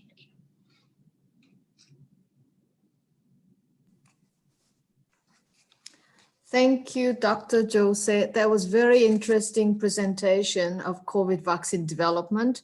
I didn't realize the complexity involved in it, and repurposing of drugs and trials for treatment of SARS-CoV. Is there any questions? Are there any questions from the floor? Can I start? Yeah, please. Professor Che, do you want to go first? Oh, yeah. Okay. So thank you very much, Jeannie. Your great talk. So I am Duke Choi from the Australian National University. So really a few vaccines could come soon. And a few days ago, Qantas CEO announced no jab, no fly. So I'm not an anti-vaxxer, but considering so quick vaccine development for the COVID-19, I'm a little bit hesitant to take a jab, especially for my children, due to unproven long-term effect. So my question is, would you take a jab as soon as available? So in that case, what vaccine would be your choice and why? As of now, let me go back to that slide which I showed you, and then before. Yeah, this slide. Yep. Based on the number of volunteers, you see, I'm not involved in vaccine development, but I'm involved in medicine development. But the process of medicine development and vaccine development, which I showed you, which a traditional vaccine development takes 15 years, this number 95, 90, and 20 is initial data on phase 1 trial. Now that 90% effectiveness, 95%, 92% reported on 95 people, if it was a traditional vaccine development, they wouldn't have been published or they would not make headlines. It is only making headlines because we don't have any other option. I will be myself reluctant to give these vaccines to any of my family members. One reason being, this technology of RNA, when you read the fine print, the RNA from which they have developed their vaccine is a modified version of coronavirus 2. It is not from coronavirus. What that RNA does is it produces the spike proteins, spikes, you saw around that protein. Yep. But the spike, you'll definitely have an immune response if you give that vaccine to the spikes. But what is not clear and sure is whether the vaccine will have an immune response to the virus itself. See, that's not known. We will only know that if it is given to population who has reduced immunity and who have preconditions like heart disease or lung disease. And the data has never shown or said that they've tried it. You can write a sentence saying it is safe, but I'll be very reluctant to take this vaccine at this stage. Yes. All right. Thank you very much. Good advice for me. Thank you, Dr. Ginny. That's fascinating talk. I'm a non-scientist, but I actually very easy to understand what is the vaccination pipeline and development goes on. My question might be a bit of a spin-off question, but let's assume that the vaccine is available next year. But I think it's a majority of world population probably unable to actually, see the vaccine, Yes. particularly in developing countries, like Africa and India, Yes. Pakistan. So Yeah. I was a bit of, very impressed that what Collins talked about, vaccine, it shouldn't be commercialized or, Yes. son is cannot be patent. So, Yes. what's your view, how we actually, make this vaccine equally accessible, coming years? I mean, Do you have any especially from view or, yeah. Oh, sorry, go ahead. I'll complete the question. Sorry, Yeah, so I'd just like to share your view, what do you think about those inequality in terms of accessibility of vaccination? I mean, this is a humanitarian crisis. That's the way it has been projected, 60 million cases worldwide. But what's interesting to see is if you look at countries, developing nations or poor countries like Africa, India, obviously the number of cases are going up because of the close density of population, but the number of deaths is comparatively or relatively less compared to a country like America or Europe. And I was wondering, why is that so? Is there strict social measures, or is it because to do with the immunity of different set of population? And that immunity has to play a definite role in, in somebody dying of this virus or somebody surviving that virus. So in terms of making vaccines free, that's WHO has to make a decision there. But the thing is, in countries like India, because I'm from India, I've spent 24 years of my life in India, the medical system, how it works there is, I'm just trying to give an example, it's a bit different than other nations. We cannot, in India, patent a vaccine. Because it's on a humanitarian basis, we cannot patent a vaccine. So any country any drug company who wants to sell a vaccine in India has to go through the government. So the government makes sure that their population can get vaccines at an affordable rate. But one other thing is with COVID, I won't jump if I'm trying to procure this vaccines for my country. I'm not going to jump and procure 1 million doses of vaccine because this is unproven technology. The efficacy is unproven as of now. We need more data. So I'm really not convinced this will work on a population subset. So that's why I was trying to promote drug repurposing, because these drugs, most of them are generic drugs, and they're already in places like Africa, China, India, where this is mass produced. So controlling the drugs, controlling the virus using those drugs is much better than controlling the virus using a vaccine. And also, it is my belief that we should help population develop herd immunity in some ways. Otherwise, in one of the earliest slides I showed you here, the question is not whether we are going to have another viral outbreak. The question is when it is going to happen. So the challenge is, if we are not developing sufficient herd immunity to this virus, we will be completely unable to develop any form of immunity to this one. So vaccine development is fine, you immunize, and also the other disadvantages, if the virus mutates, just like flu virus vaccine, we have to get a flu vaccine every year. If this virus starts mutating, there is no way we are going to be able to afford, no country, even the developed nations, is not going to be able to afford vaccinating their patients year in, year out. So my suggestion would be to concentrate more on drug repurposing rather than on procuring the vaccines. Thank you. Thank you so much, Dr. Jenny. Thank you. Dr. Jose, that's just following up on the vaccine for 3 different new vaccinations.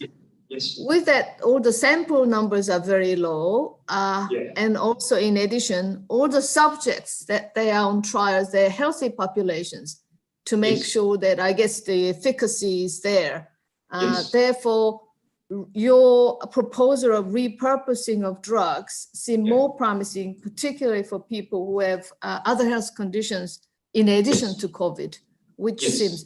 So when is it likely to, it seems like really developing vaccination is a race at the moment. So which one is more likely to come out first? The new drugs or these repurposed drugs? Or are they all coming out at once? As of now, everybody is trying to rush and get either the vaccine out in drug, and that's not a good process. Because when you rush, especially with 180 vaccines in the market to be developed, everybody is rushing with the new technology, and none of these technologies have ever put a vaccine in the market. So the chances of something going wrong is high. Whereas in repurposed drugs, these drugs are already in the market. So if clinical trial comes out and WHO approves a drug, let's say in a month or time, we don't have to worry about distribution. These drugs are already available in their country for different purpose. And one of the biggest advantages, these drugs are used from children to adult or people who are elderly, 70, 80 years old. And the safety profile is very well known. So it is better for us to, or the scientific community, to push for repurposed drugs rather than waiting on a fully reliable vaccine, which I'm not sure, because the population sentiment, at least in New Zealand and in America to some extent, is, but can we trust these vaccines? As one of the questions I got earlier was, and I'm not sure whether we are at that level of confidence to trust these vaccines. And as a medicinal chemist, I'll trust the drugs I take, the drugs we make, more than the vaccines at this stage, yes. Sure. So who is supporting the repurposing of drugs currently? currently, this in New Zealand, this is a Ministry of Health project. So because when this COVID virus started coming to New Zealand, what we thought is we are so far away, from the world, and we don't have that kind of resource compared to Australia or America. And obviously, when a vaccine is developed, who develop the vaccine will give to their population. It is better for us to look into something which is affordable and which we'll be able to give to cover the whole population. So that was one of the ideas proposed by the government, and that was a really good move because anytime there are multiple options of multiple drugs which we could use to give to a population. Fortunately, the numbers are less here, but you never know when an outbreak happens, when something may go wrong. Yes. Thank you very much. That's very practical solution for the time being. Thank you. Thank you. Any other questions from the floor? 발표하게 되었고요. 우선 참가하신 학생들에게 감사를 드립니다. 그러면 진행 방법 등에서 간단히 말씀을 드리고 바로 발표를 시작하도록 하겠습니다. 이메일 안내를 드렸지만 짧게 말씀드릴게요. 발표 시간이 짧기 때문에 원활한 진행을 위해서 발표자들은 본인 컴퓨터에 미리 파워포인트를 띄워놓고 기다리고 계시면 좋겠고요. 발표 처리가 되면 제가 발표에 대해서 간단히 소개를 드릴 텐데 소개하는 동안 화면 공유를 클릭해서 바로 슬라이드를 공유해 주시기 바랍니다. 그리고 발표자는 마이크가 뮤트로 계속되어 있는지 확인해 주시고 발표자 아닌 분들은 발표 후에는 마이크를 뮤트로 해주시기 바랍니다. 그리고 연구 발표는 영어 또는 한국어로 5분 동안 진행이 될 예정이고요. 각 지부의 첫 발표자는 연구 발표 앞서서 약 2분 동안 지부를 소개하는 시간이 주어집니다. 그래서 지부 소개를 하는 발표자는 지부 소개를 마치면 바로 이어서 연구 발표를 계속해 주시기 바랍니다. 그리고 연구 발표를 마치면 약 2분간의 질의응답 시간이 있는데요. 시간이 짧기 때문에 발표를 하는 동안 줌과 유튜브를 통해서 텍스트 메시지로 들어온 질문들을 제가 정리해서 발표자에게 질문을 드리도록 하겠고요. 발표 시간이 초과될 경우는 물론 질문 없이 다음 발표자로 넘어갈 수도 있습니다. 제가 다음 발표자 발표 시작하기 약 30초 전이 되면 신호를 좀 보내도록 하겠습니다. 그리고 스튜던트 피치 컴피티션의 11명 발표에 대해서 오늘 3분의 심사위원이 그 발표에 대해서 심사를 하시는데요. 우수한 발표를 한 3사람을 선정해서 시상을 할 예정입니다. 금상, 은상, 동상을 상장과 함께 상금을 수여할 계획인데요. 시상식은 내일, 컨퍼런스 마지막인 내일 시즌 시각으로 오후 5시 10분부터 클로징 세레머니와 함께 진행될 예정입니다. 그러면 지금부터 스튜던트 피칭 컴피티션을 시작하겠습니다. 첫 발표자는 ANU의 신동기 학생입니다. 조금 빠른데요. 다 준비됐으니까 바로 시작하겠습니다. 신동기 학생은 우선 ACT 지부 소개를 하고 To Make and Keep Quantum Promise라는 제목으로 연구 발표를 하겠습니다. 그럼 발표 준비됐으면 바로 시작해 주시죠.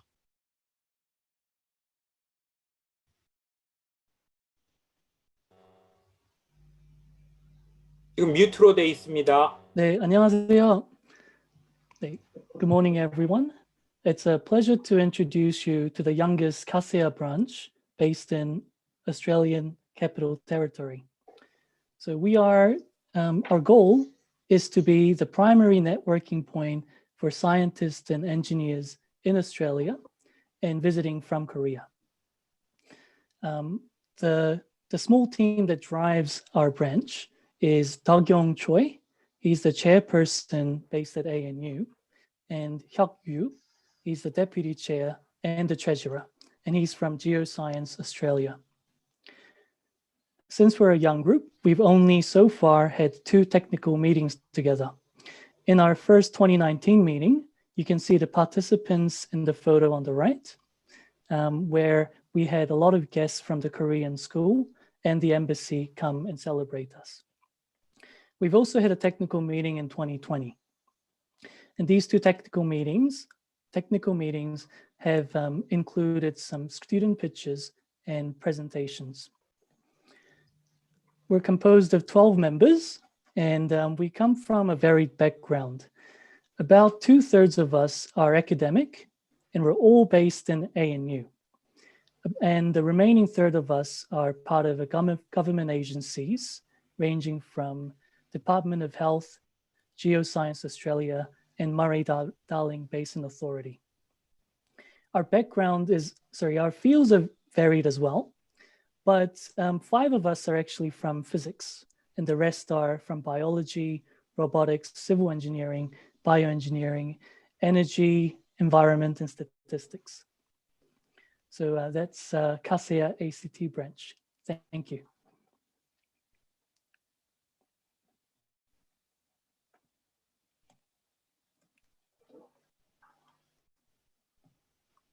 Okay, so hello again. So let me introduce myself. My name is Dong-gi Shin, and I am a PhD student at Laser Physics Center in Australian National University. So it seems quite fashionable nowadays to attach quantum to things. So here I've titled my talk, "To Make and Keep a Quantum Promise."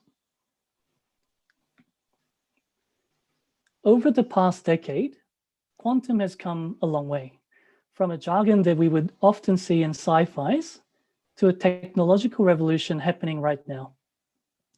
A radical computing technology was demonstrated by Google last year. They claim its performance cannot be beaten by any traditional or classical computer. Another aspect of quantum technology is that it offers a truly unbreakable encryption. It can be, and interestingly, it can already be found in the latest Galaxy phone on the right here. Quantum communication networks based on this unbreakable encryption is already being rolled out. And as you can see on the bottom here, China has already developed secure quantum internet that has a satellite to ground quantum state link. So what gives quantum technology its advantage over our classical one? The answer lies in what's called entanglement. Entanglement is a property that a collection of quantum systems can have. And to put it shortly, when a composite system is entangled, its constituents are interlinked in a way that they lose individuality, but the collection sees enhanced behavior, even when the system is separated. So let's consider the simplest example of a pair. So this is a pair that's entangled, and quantum mechanical particles have a binary property called spin, which I've indicated here with the arrows. And these are just the orientation that a particle can take. So in this diagram, A and B to the right here, they can take ±1 values, and they denote the outcome of a spin when you measure a particle. The cursive A and B here denote the angle that we can choose to measure this orientation. We won't go into the details, but an important property that I want to say is encapsulated in the pairwise correlation of an entangled pair.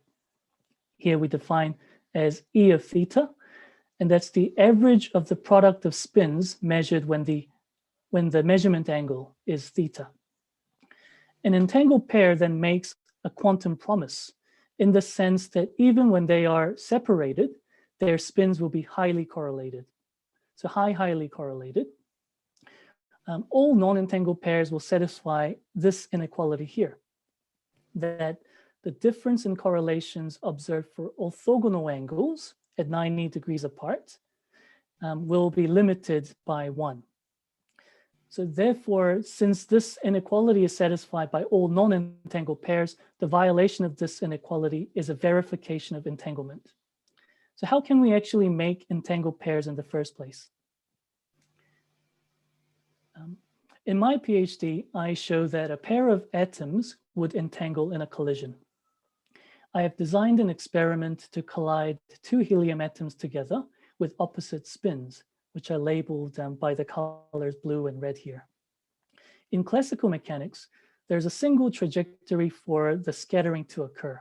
So one possibility could be this, where the red scatters to the left and blue scatters to the right. But in quantum theory, all possible scatterings processes can happen together, called superposition. This leads to the scattered pair being entangled in spin. In order for the superposition to be detectable, however, the collision experiment needs to be conducted in a quantum lab conditions. So that includes conducting the experiment in ultra-high vacuum chambers to prevent secondary collisions of the atoms with background gases, and also pre-cooling the gas to about 100 nanokelvins to minimize thermal motion. So how do we verify this entanglement? I implemented an experimental scheme that I outlined previously. First, we let the atoms separate after the collision for about 0.8 milliseconds, which is equivalent to a distance of 0.1 millimeter. This may seem tiny because it's the thickness of human hair, but remember that atoms are even tinier. So it is actually 1,000,000 times an atom's own size. Then we arbitrarily choose the rotation angles, x, and we read out the spins atom by atom. We then evaluate the pairwise correlation coefficients, the E of x's, and then we're finally able to test whether the pair is entangled based on the inequality. So the x-axis of this plot shows the rotation angle, and y-axis shows the left-hand side of this inequality. So here, the upper bound of the inequality is annotated by the light gray area, but our observed correlation indeed overshoots this bound and thereby confirms that the scattered pair is entangled. So in conclusion, let us outline the take-home messages. Harnessing quantum behavior will revolutionize our current technology. Because entanglement is a key resource that enables the technology. As there are diverse physical systems, we also need diverse ways to entangle these physical systems. For atoms, I've investigated whether they entangle via collision. And what we've seen is that atoms do keep their quantum promise. However, entangling particles has a few challenges. Since atoms are so small, they usually just miss each other when we attempt to collide them. So they just do not collide. Therefore, collision is not an on-demand entanglement operation. This is a challenge that we're trying to solve right now. But this work could not have been possible without the contributions from my colleagues at the Helium BC lab, headed by my supervisor, Andrew Truscott, and the theory support team from Europe. Thank you very much for listening. 네, 손동기 학생 발표 감사합니다. 지금 감사합니다. 텍스트로 들어온 질문은 없고요. 혹시 지금 줌에 같이 참여하고 계시는 분들 중에서 질문이 있으시면은 아주 짧은 질문 하나 받을 시간이 있습니다. 질문 있으시면은 해주십시오. 네, 저 있습니다. 제가 항상 그 디시워셔 지금 픽처리 있어서 제가 반가웠는데요. 그 퀀텀이라고 써있어요. 그 피니쉬의 퀀텀 있지 않습니까? 첫 번째 파워볼 네. 퀀텀. 예. 제가 이걸 쓰고 있는데 항상 의문했었던 거는 What does it mean? 그러면 entangle이라면 entangle with particles in the dishes and so clean better. What does it mean quantum here? 저도 여기에 들어가는 양자 이론은 모르겠는데요. 네. 네, 그럼 저도 알아봐야겠는데 여기서 저도 퀀텀을 많이 봐서 예, 그래서 궁금해서 제가 아이템에, 네, 저도 사실 궁금하긴 한데 뭐 에브리데이 아이템 중에 퀀텀 자근이 많이 들어가는 거니까 네, 알았습니다. 여러분도 봤을 거라 생각했습니다. 비싸거든요. 조금 더 비싸고 이게 깨끗이 닦아진다라는 건가 봐요. 그래서 네. 감사합니다. 감사합니다. 예, 감사합니다. 이미경 교수님이 아주 흥미로운 그 숙제를 내주신 것 같습니다. 신동기 학생 발표 감사드리고요. 바로 다음 발표로 넘어가겠습니다. 다음은 그 ANU의 대학원에 재학 중인 홍성현 학생이 Order, Disorder and In Between 이라는 제목으로 발표를 해 주시겠습니다. 예, 발표 시작하시죠.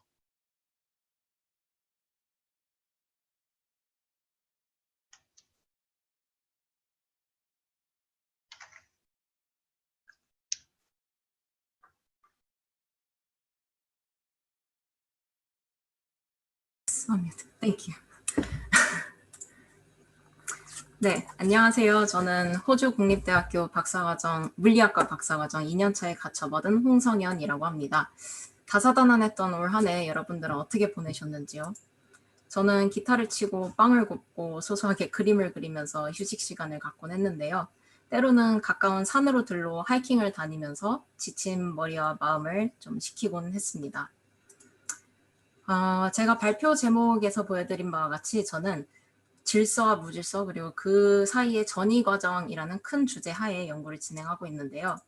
주로 다루고 있는 시스템으로는 우리가 일상생활에서 흔히 접할 수 있는 쌀과 같은 곡물이나 알약이나 모래더미와 같이 알갱이로 이루어진 granular materials 또는 저의 아침잠을 기분 좋게 깨우는 커피와 같은 콜로이드 용액이나 거품, 그 위에 얹혀진 거품과 같은 소프트 매터라고 할 수가 있습니다.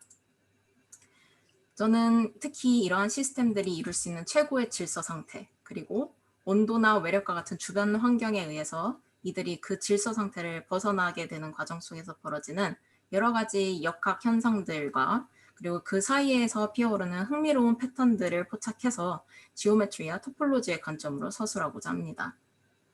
결국에 구체적으로 답하고자 하는 질문들은 왜, 언제, 그리고 어떻게 그런 현상들이 벌어지는가로 귀결될 수가 있는데요.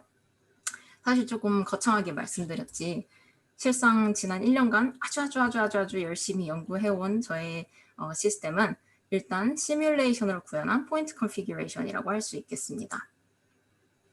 이번 슬라이드에서는 저의 연구 이야기를 좀 더 깊이 진행하기에 앞서서 새로운 물질의 상태로 받아들여지고 있는 하이퍼유니포미티에 대한 개념을 잠깐 소개해드리고자 합니다. 이것은 크리스탈 구조로 알고 있는 질서 정연한 질서 정연한 상태와 이렇게 입자 사이의 상관관계가 부족한 완전한 무질서 사이의 중간 형태로 이해가 되고 있는데요. 복잡한 이야기는 최대한 배제하고 제가 즐겨 읽는 퀀텀 매거진에서 발췌해온 이미지를 하나 보여드리도록 하겠습니다.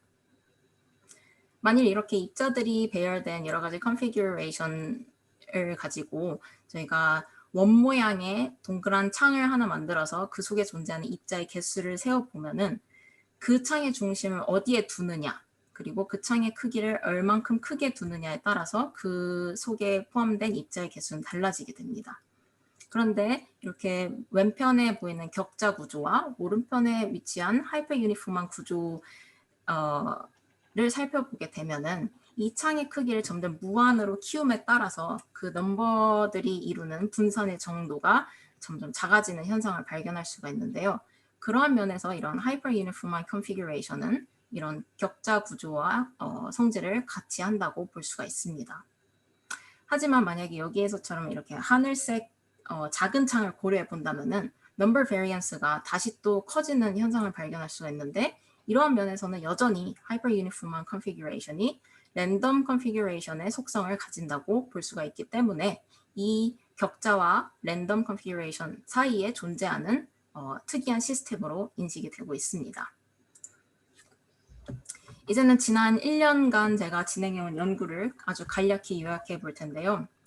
최근 밝혀진 연구에 따르면 이렇게 무질서하게 존재하는 점들의 분포를 갖다가 로이드 알고리즘을 사용해서 점차 변화시키다 보면은 이 점들이 계속 이동을 하다가 결국 어느 순간부터는 얼어붙어서 더 이상 움직이지 않는 시점에 오게 되는데 이때 점들의 분포를 살펴보았더니 하이퍼 유니폼한 패턴이더라 라고 이쪽 연구자들이 밝혀낸 바가 있습니다.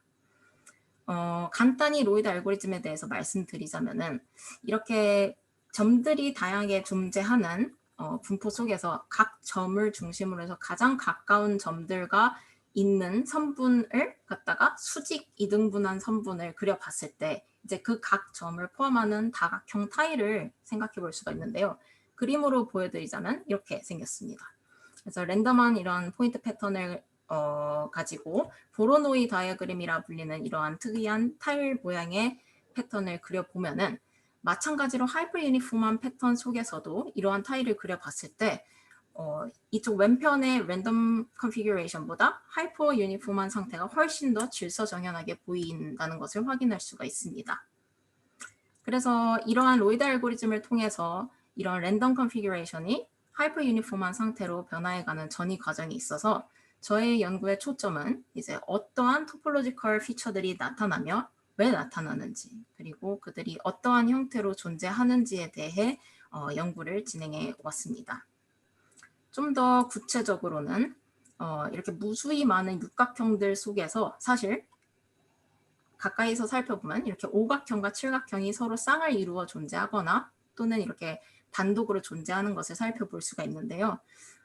이러한 아이들이 왜 존재하는지, 결국에 존재 가치를 부여하는 것이 저의 과제라고 할 수 있겠습니다.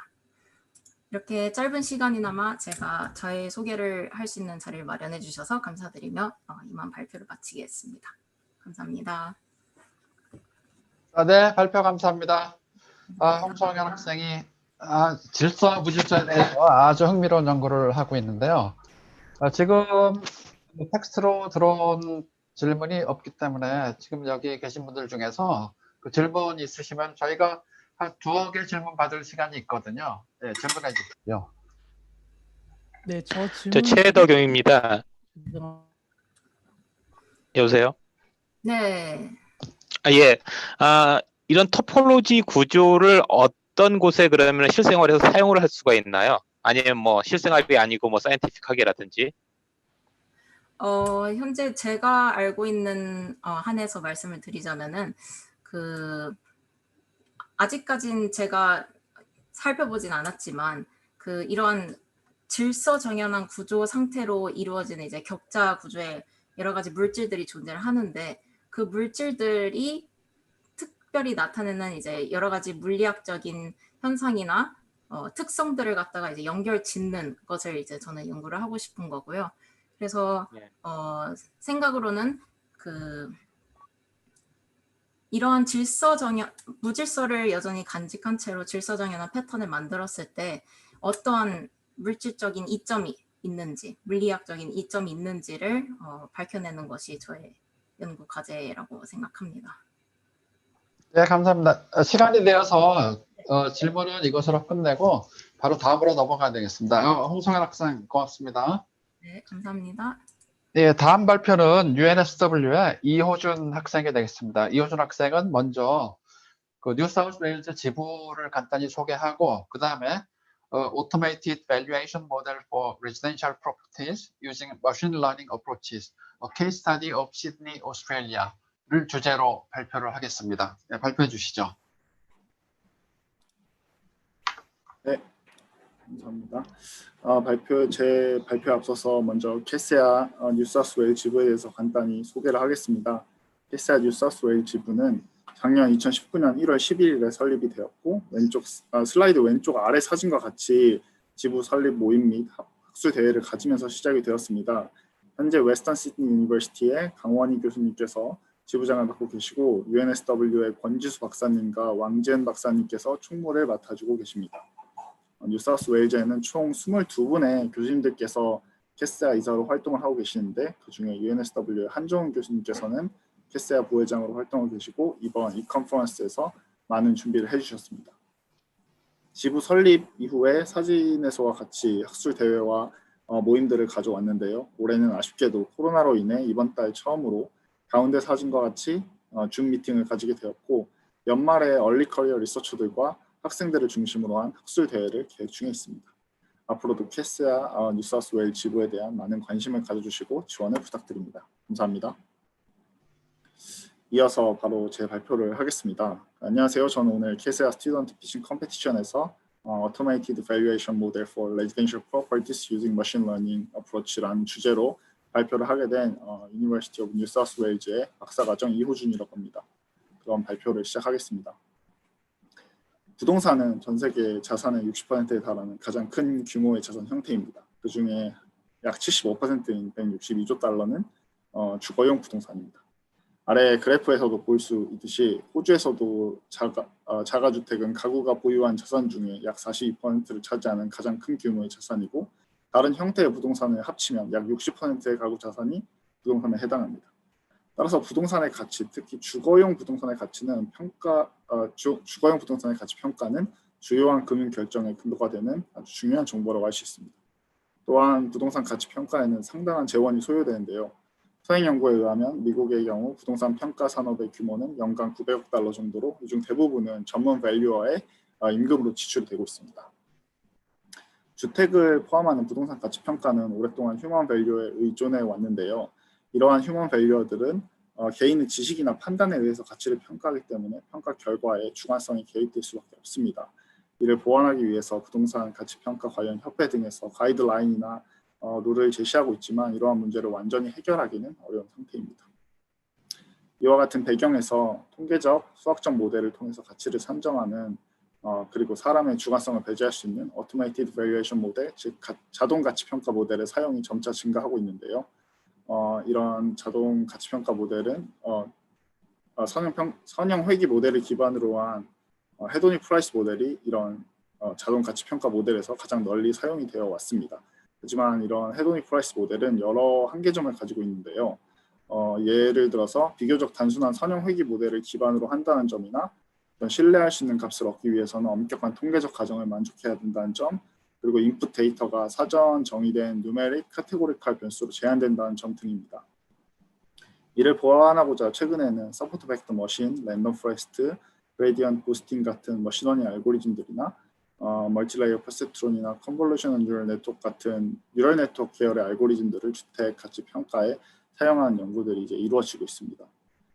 이러한 선행 연구들을 분석해본 결과 다음과 같은 리서치 갭들을 좀 발견할 수 있었는데요. 먼저 머신러닝이나 딥러닝 알고리즘을 주택 가치 평가에 적용한 연구가 아직은 소수이고 연구마다 결과가 굉장히 상이해서 어떤 모델이 주택 가치 평가의 강점을 보이는지가 아직 명확하지 않다는 점, 그리고 둘째로 선행 연구들에서 모형의 전역적인 정확도로 모형을 평가하고 있어서 해당 지역 특성에 따른 국지적인 어떤 정확도 차이를 분석한 연구가 거의 없었다는 점, 그리고 마지막으로 특정 알고리즘에 대한 성능 평가나 알고리즘 간 성능 차이를 분석한 연구가 대부분 이루어졌으며 다양한 모델 및 알고리즘을 함께 사용해서 성능을 개선하는 앙상블 모델에 대한 연구가 상대적으로 부족하다는 점 등을 발견했습니다.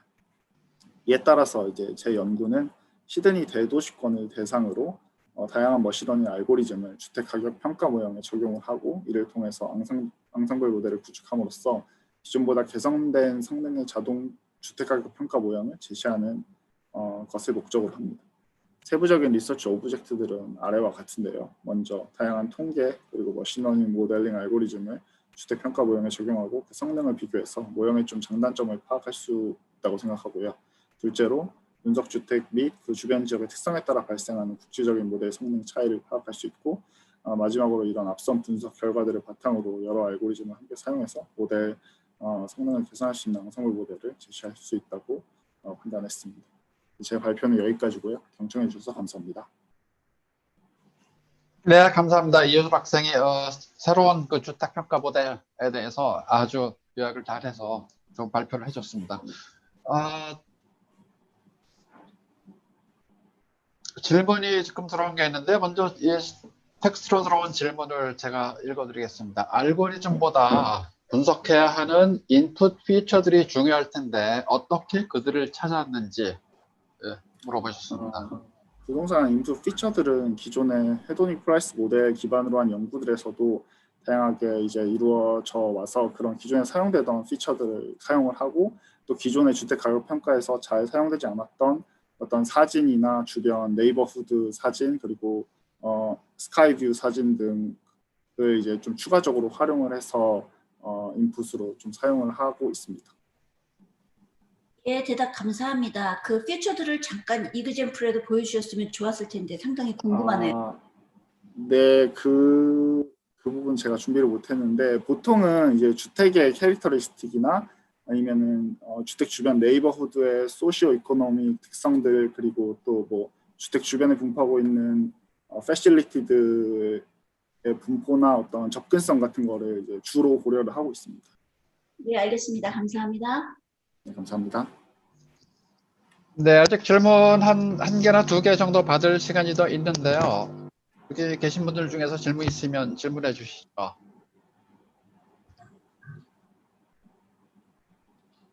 제가 한 가지 궁금한 거는 이미경입니다. 이렇게 해서 그 모델을 만들어내면 이게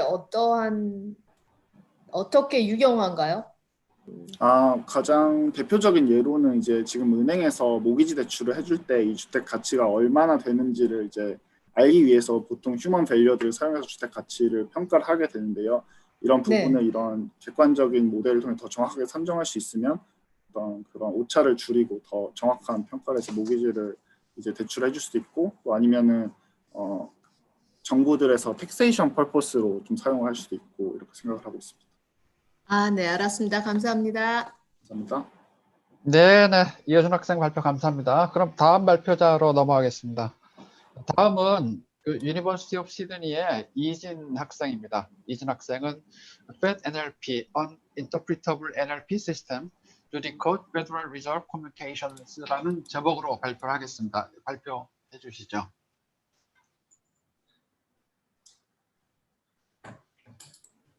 네, 안녕하세요. 저는 시드니 대학교에서 박사과정을 공부하고 있고 서울대에서 석사를 하고 이제 호주로 오게 된 이진이라고 합니다. 제가 오늘 발표할 연구 주제는 지금 현재 WWWA 플러스 랭킹 컨퍼런스에다가 제출한 논문 자료를 바탕으로 발표를 하도록 하겠습니다.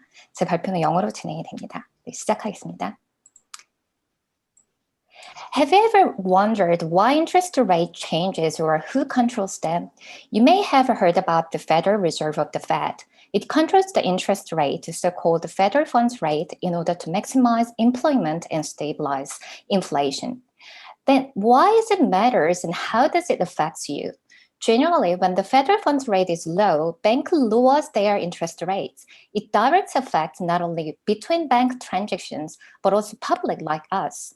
Lower interest rates make it cheaper for people and business to borrow money for big purchases.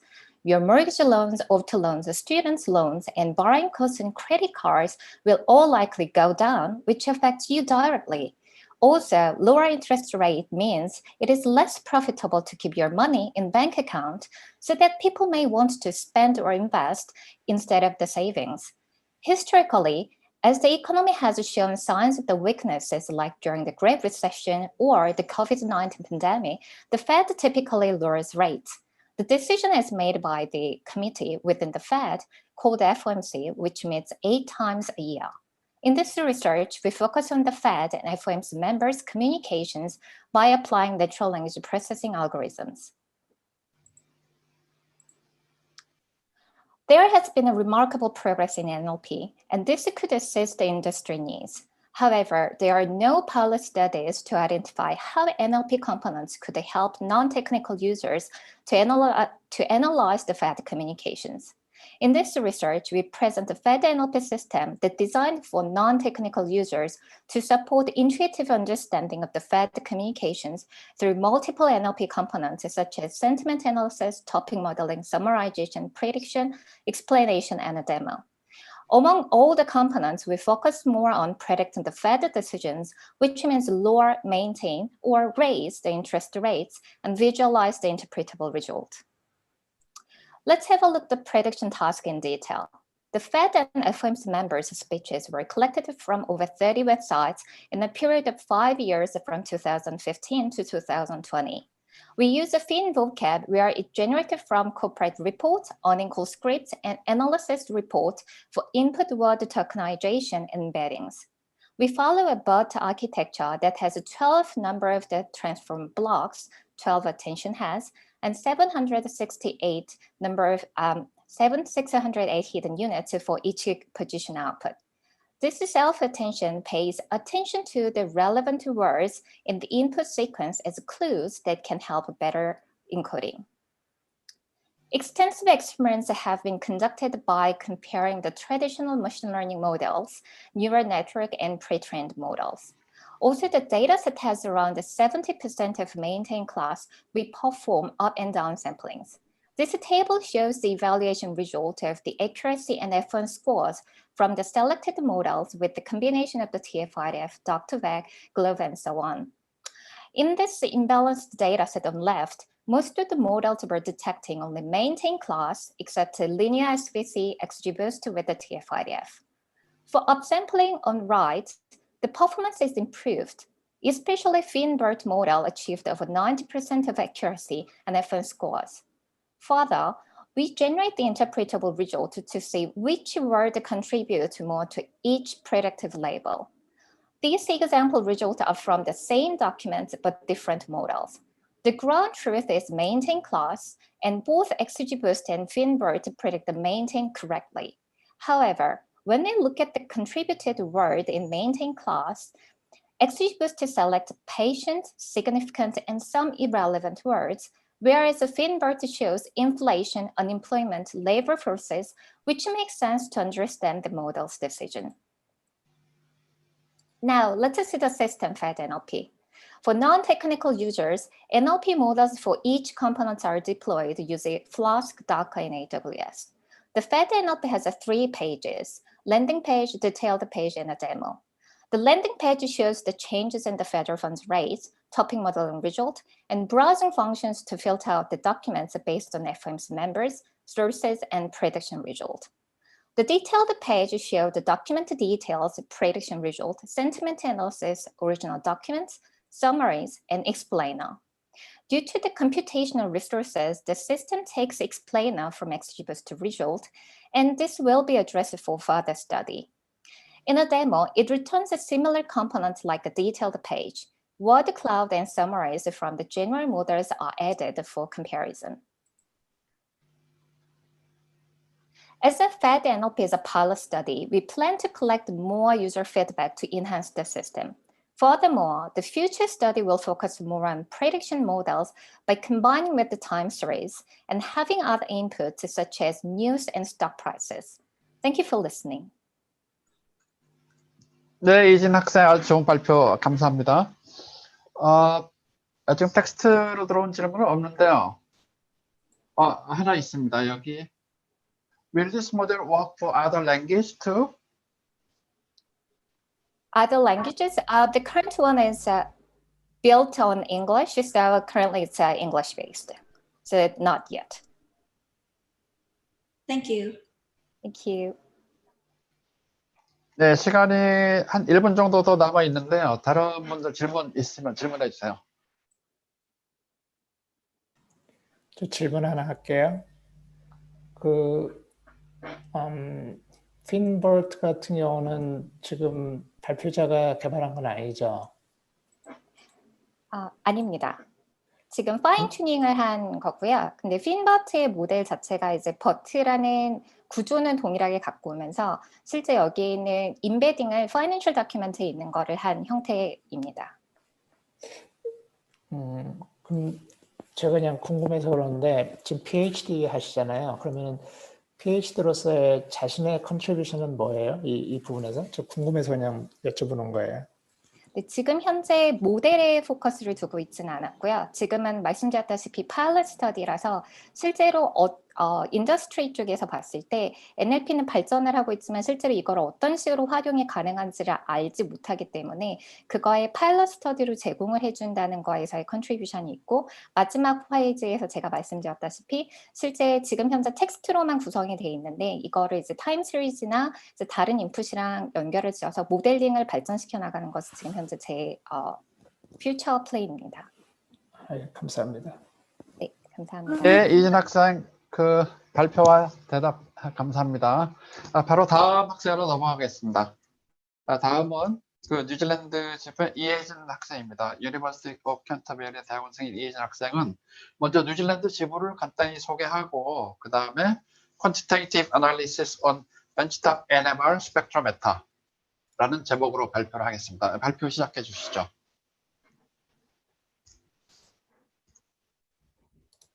네, 보이시나요? 확상해 보이는데 화면 공유를 해주셔야 되는데. 잠시만요. 화면 공유 지금 되고 있나요? 아직 안 되고 있어요.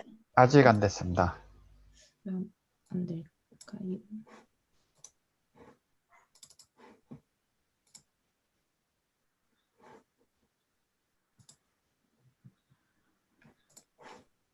아직도 안 되나요? 예, 아직도 안 되고 있어요. 그 쉐어 스크린 네, 하고 있는데 잠시만요. 화면이 여러 개 나오면 그 중에 하나만 클릭해 주면 될 텐데. 네, 잠시만요.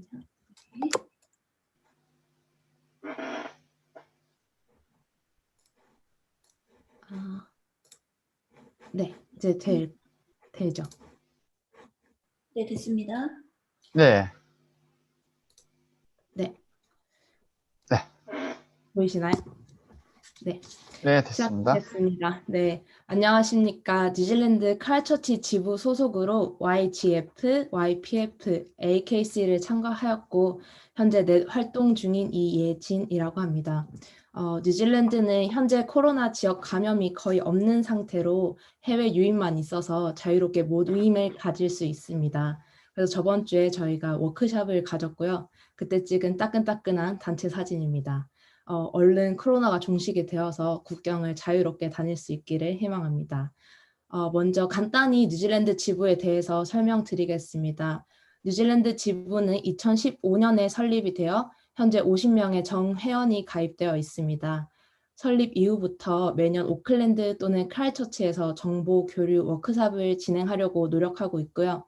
2015년, 2017년, 2018년 그리고 올해 워크숍을 개최했습니다. 앞서 말씀드린 것 같이 올해 11월 21일 저번 주에 칼처치에서 열린 워크숍 사진이고요. 이때 많은 분들이 참석해 주셔서 좋은 연구 내용을 나누는 시간을 가졌습니다. 이날 참석한 여러 명의 대학생들이 카세아 가입을 희망하였고 또 뉴질랜드의 카세아 모임에 대해서 많은 홍보가 되는 시간이었습니다. 또 칼처치 지역에 있는 대학원생 4명이 모여서 이번 과총에서 지원하는 넷 활동을 참가했습니다. 원래는 5월부터지만 코로나로 인해서 8월부터 진행해서 이번 달 마무리되며 만들어 놓은 네트워크를 지속적으로 활용하기 위해서 북클럽으로 변경되어서 모임을 가질 예정입니다. 네, 감사합니다. 다음 제 발표 주제는 Quantitative Analysis on High Field and Benchtop NMR입니다. 제 연구의 궁극적인 목표는 개발된 벤치탑을 상용화시키는 것을 목표로 하고 있습니다. Quantitative Analysis는 분석 화학 중의 한 부분입니다. 샘플 안에 있는 특정 물질의 양을 측정하는 것을 말하고요. 이때 활용되는 툴로는 NMR, UV 스펙트로스코피, 타이트레이션, 매스 스펙트로스코피 등이 있습니다. 샘플을 프리트리트먼트 한 후에 애널리티컬 툴을 사용해서 데이터를 받고 그것을 이용해서 퀀티피케이션을 진행합니다. NMR을 제외하고는 시그널이 아비트리하기 때문에 매번 칼리브레이션 커브를 만들어야 한다는 단점이 있습니다. NMR은 원자가 회전함으로써 생기는 자기장을 이용해서 몰리큘 스트럭처를 분석하는 기계입니다. 다른 기계와 달리 NMR이 조금 더 좋은 점은 빠른 애퀴지션이 가능하다는 점과 샘플을 훼손하지 않아서 비싼 샘플을 다시 반환받을 수 있다는 점입니다. 그리고 앞서 말씀드린 것처럼 NMR의 시그널은 그 샘플 안에 들어있는 프로톤의 넘버와 항상 비례하기 때문에 따로 컬리브레이션이 필요가 없습니다. 또 주로 프로톤, 카본, 플루린, 포스포러스 아톰을 디텍트할 수 있기 때문에 다양한 샘플을 애널리시스 할 수 있다는 장점이 있습니다. 하지만 NMR은 실제 인더스트리나 커머셜 랩에서는 잘 사용이 되지 않고 있습니다. 그 이유는 너무 비싼 가격과 유지 비용 때문입니다. 슈퍼 컨덕팅 매그넷을 유지하기 위해서는 크라이오제닉 플루이드를 사용을 해서 온도를 낮춰야 하기 때문에 많은 유지 비용이 들고 또 기계 자체가 컴플렉스하기 때문에 전문 테크니션을 따로 고용해야 돼서 거기에 또 추가 비용이 들게 됩니다. 이 점을 보완하기 위해서 개발된 벤치톱 NMR은 슈퍼 컨덕팅 매그넷이 아닌 퍼머넌트 매그넷을 사용을 해서 리퀴드 나이트로진 또는 헬륨을 사용하지 않아도 됩니다.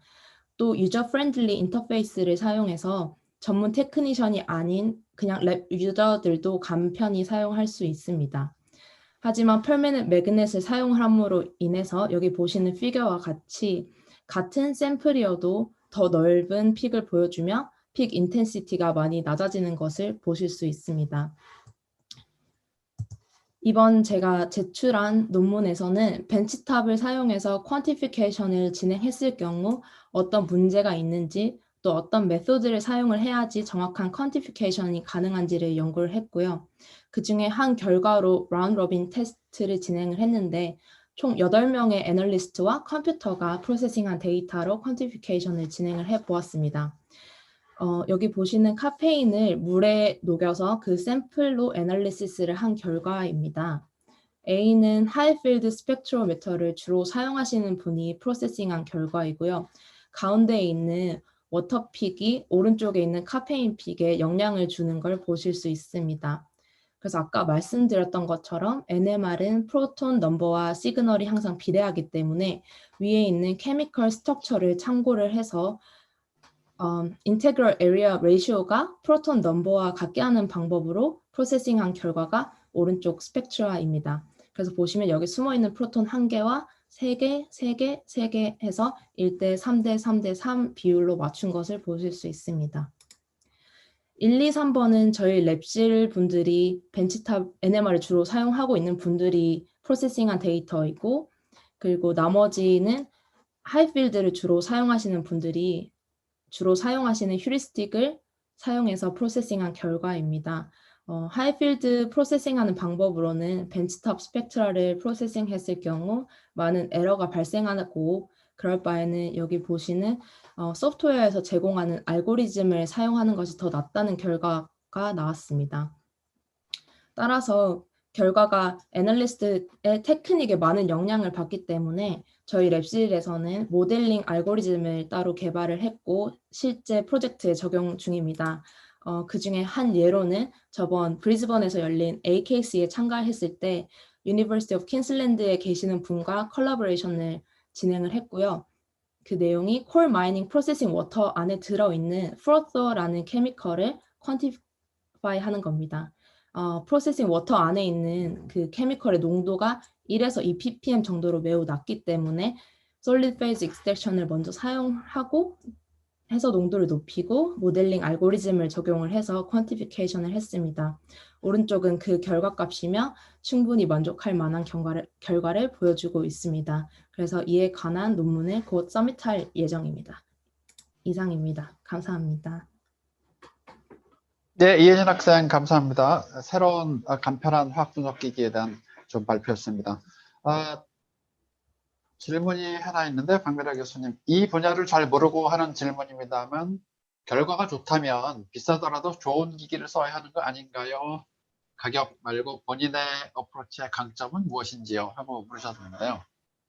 일단 가격이 제일 큰 것이고요. 인더스트리에서는 온라인 모니터링을 할 때 NMR을 사용을 하기 꺼려하는 것 중에 또 하나는 크기입니다. 프로세싱 라인에 붙여서 이렇게 사용을 할 때 NMR은 거의 일반 방만한 크기가 필요하지만 벤치탑 같은 경우는 45kg의 아주 작은 기계이기 때문에 프로세싱 파이프라인에도 연결을 해서 바로바로 온라인 모니터링이 가능하기 때문에 조금 더 간편하다는 장점이 있습니다. 네, 명확한 답변 감사합니다. 네, 감사합니다. 그럼 바로 다음 발표로 넘어가겠습니다. 다음은 뉴질랜드 유니버시티 오브 캔터베리의 김설종 학생이 Population Genomic and Taxonomic Study of Naturally Durable Eucalyptus라는 제목으로 발표를 하겠습니다. 시작하시죠. 네, 안녕하세요. 반갑습니다.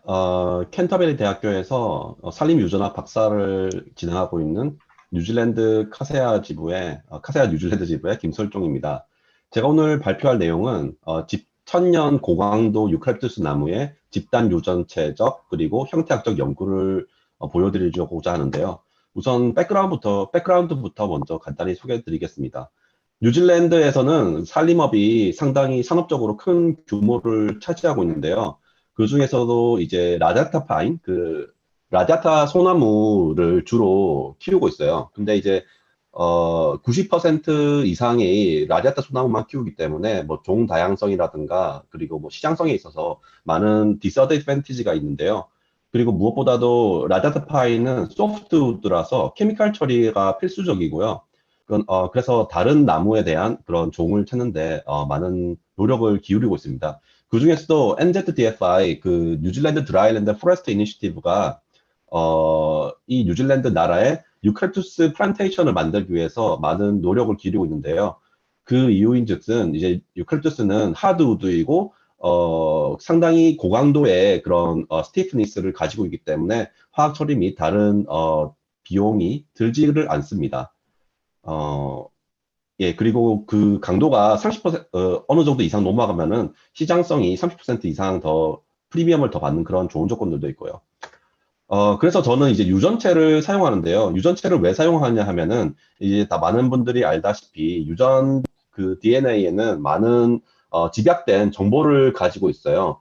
근데 이제 일반 새로운 품종을 브리딩하기 위해서는 수십 년의 시간이 걸릴 수 있는데 나무를 크게 해야 되니까. 근데 이제 유전학을 보면은 상당히 그 기간을 압축시켜서 할 수 있기 때문에 유전체를 한다는 것은 상당히 좋은 장점들을 가지고 있습니다. 그리고 제가 다룰 그런 종들은 한 번도 유전체적으로 연구된 적이 없기 때문에 좋은 밑바탕이 될 연구를 시작하려고 합니다. 그 유전체 중에서도 저는 스니프라는 마커를 사용할 건데요. 스니프는 이제 싱글 뉴클리오타이드 폴리모피즘으로서 염기 서열이 쭈루루 나열되어 있으면은 그 중에서도 그 싱글 뉴클리오타이드 포지션에 어떤 나무 개개들은 A를 가지고 있고 어떤 나무들은 T를 가지고 있고 이제 베이스죠. 이게 마커로서 이제 굉장히 많이 사용이 되고 있는 마커의 일종으로서 저도 이제 박사 과정을 시작하면서 운이 좋게도 전 세계 유칼립투스를 연구하시는 분들이 스니프칩을 개발하는데 스니프칩이라 하면 이제 유전 형태를 이제 지노타이핑하는 그런 기계입니다. 그 기계를 새로운 머신을 만드는데 저도 이제 참여하게 돼서 저의 샘플도 보내고 제가 다루는 종들의 커스터마이즈된 그런 칩을 쓸 수가 있어서 그래서 이제 저는 스니프를 사용하게 되었습니다. 그래서 제가 연구하는 종 두 개는 유칼립투스 보시스토아나와 유칼립투스 아거플로에아인데요. 보시다시피 유칼립투스 보시스토아는 이제 호주 동남부에 위치한 그 자연적으로 발생하는 나무이고요. 아거플로에아는 이제 북부 지방의 조그만 한 곳에서 자연적으로 발생하는 나무인데요. 보시스토아나가 강도가 굉장히 높고 좋은 나무예요. 저의 주종은 유칼립투스 보시스토아나입니다. 근데 아가플로에아는 그 강도가 보시스토아나만큼 좋지는 않지만 이제 색깔이 빨간색이 들어가서 그리고 보시스토아나와 아주 관계가 그 related species이기 때문에 교잡 하이브리드를 만들기에 용이합니다. 그래서 보시스토아나가 주된 나무 종이지만은 아가플로에아는 그 교잡하기 위한 하이브리드로서의 그 역할을 하기 위해서 채용을 하게 되었습니다.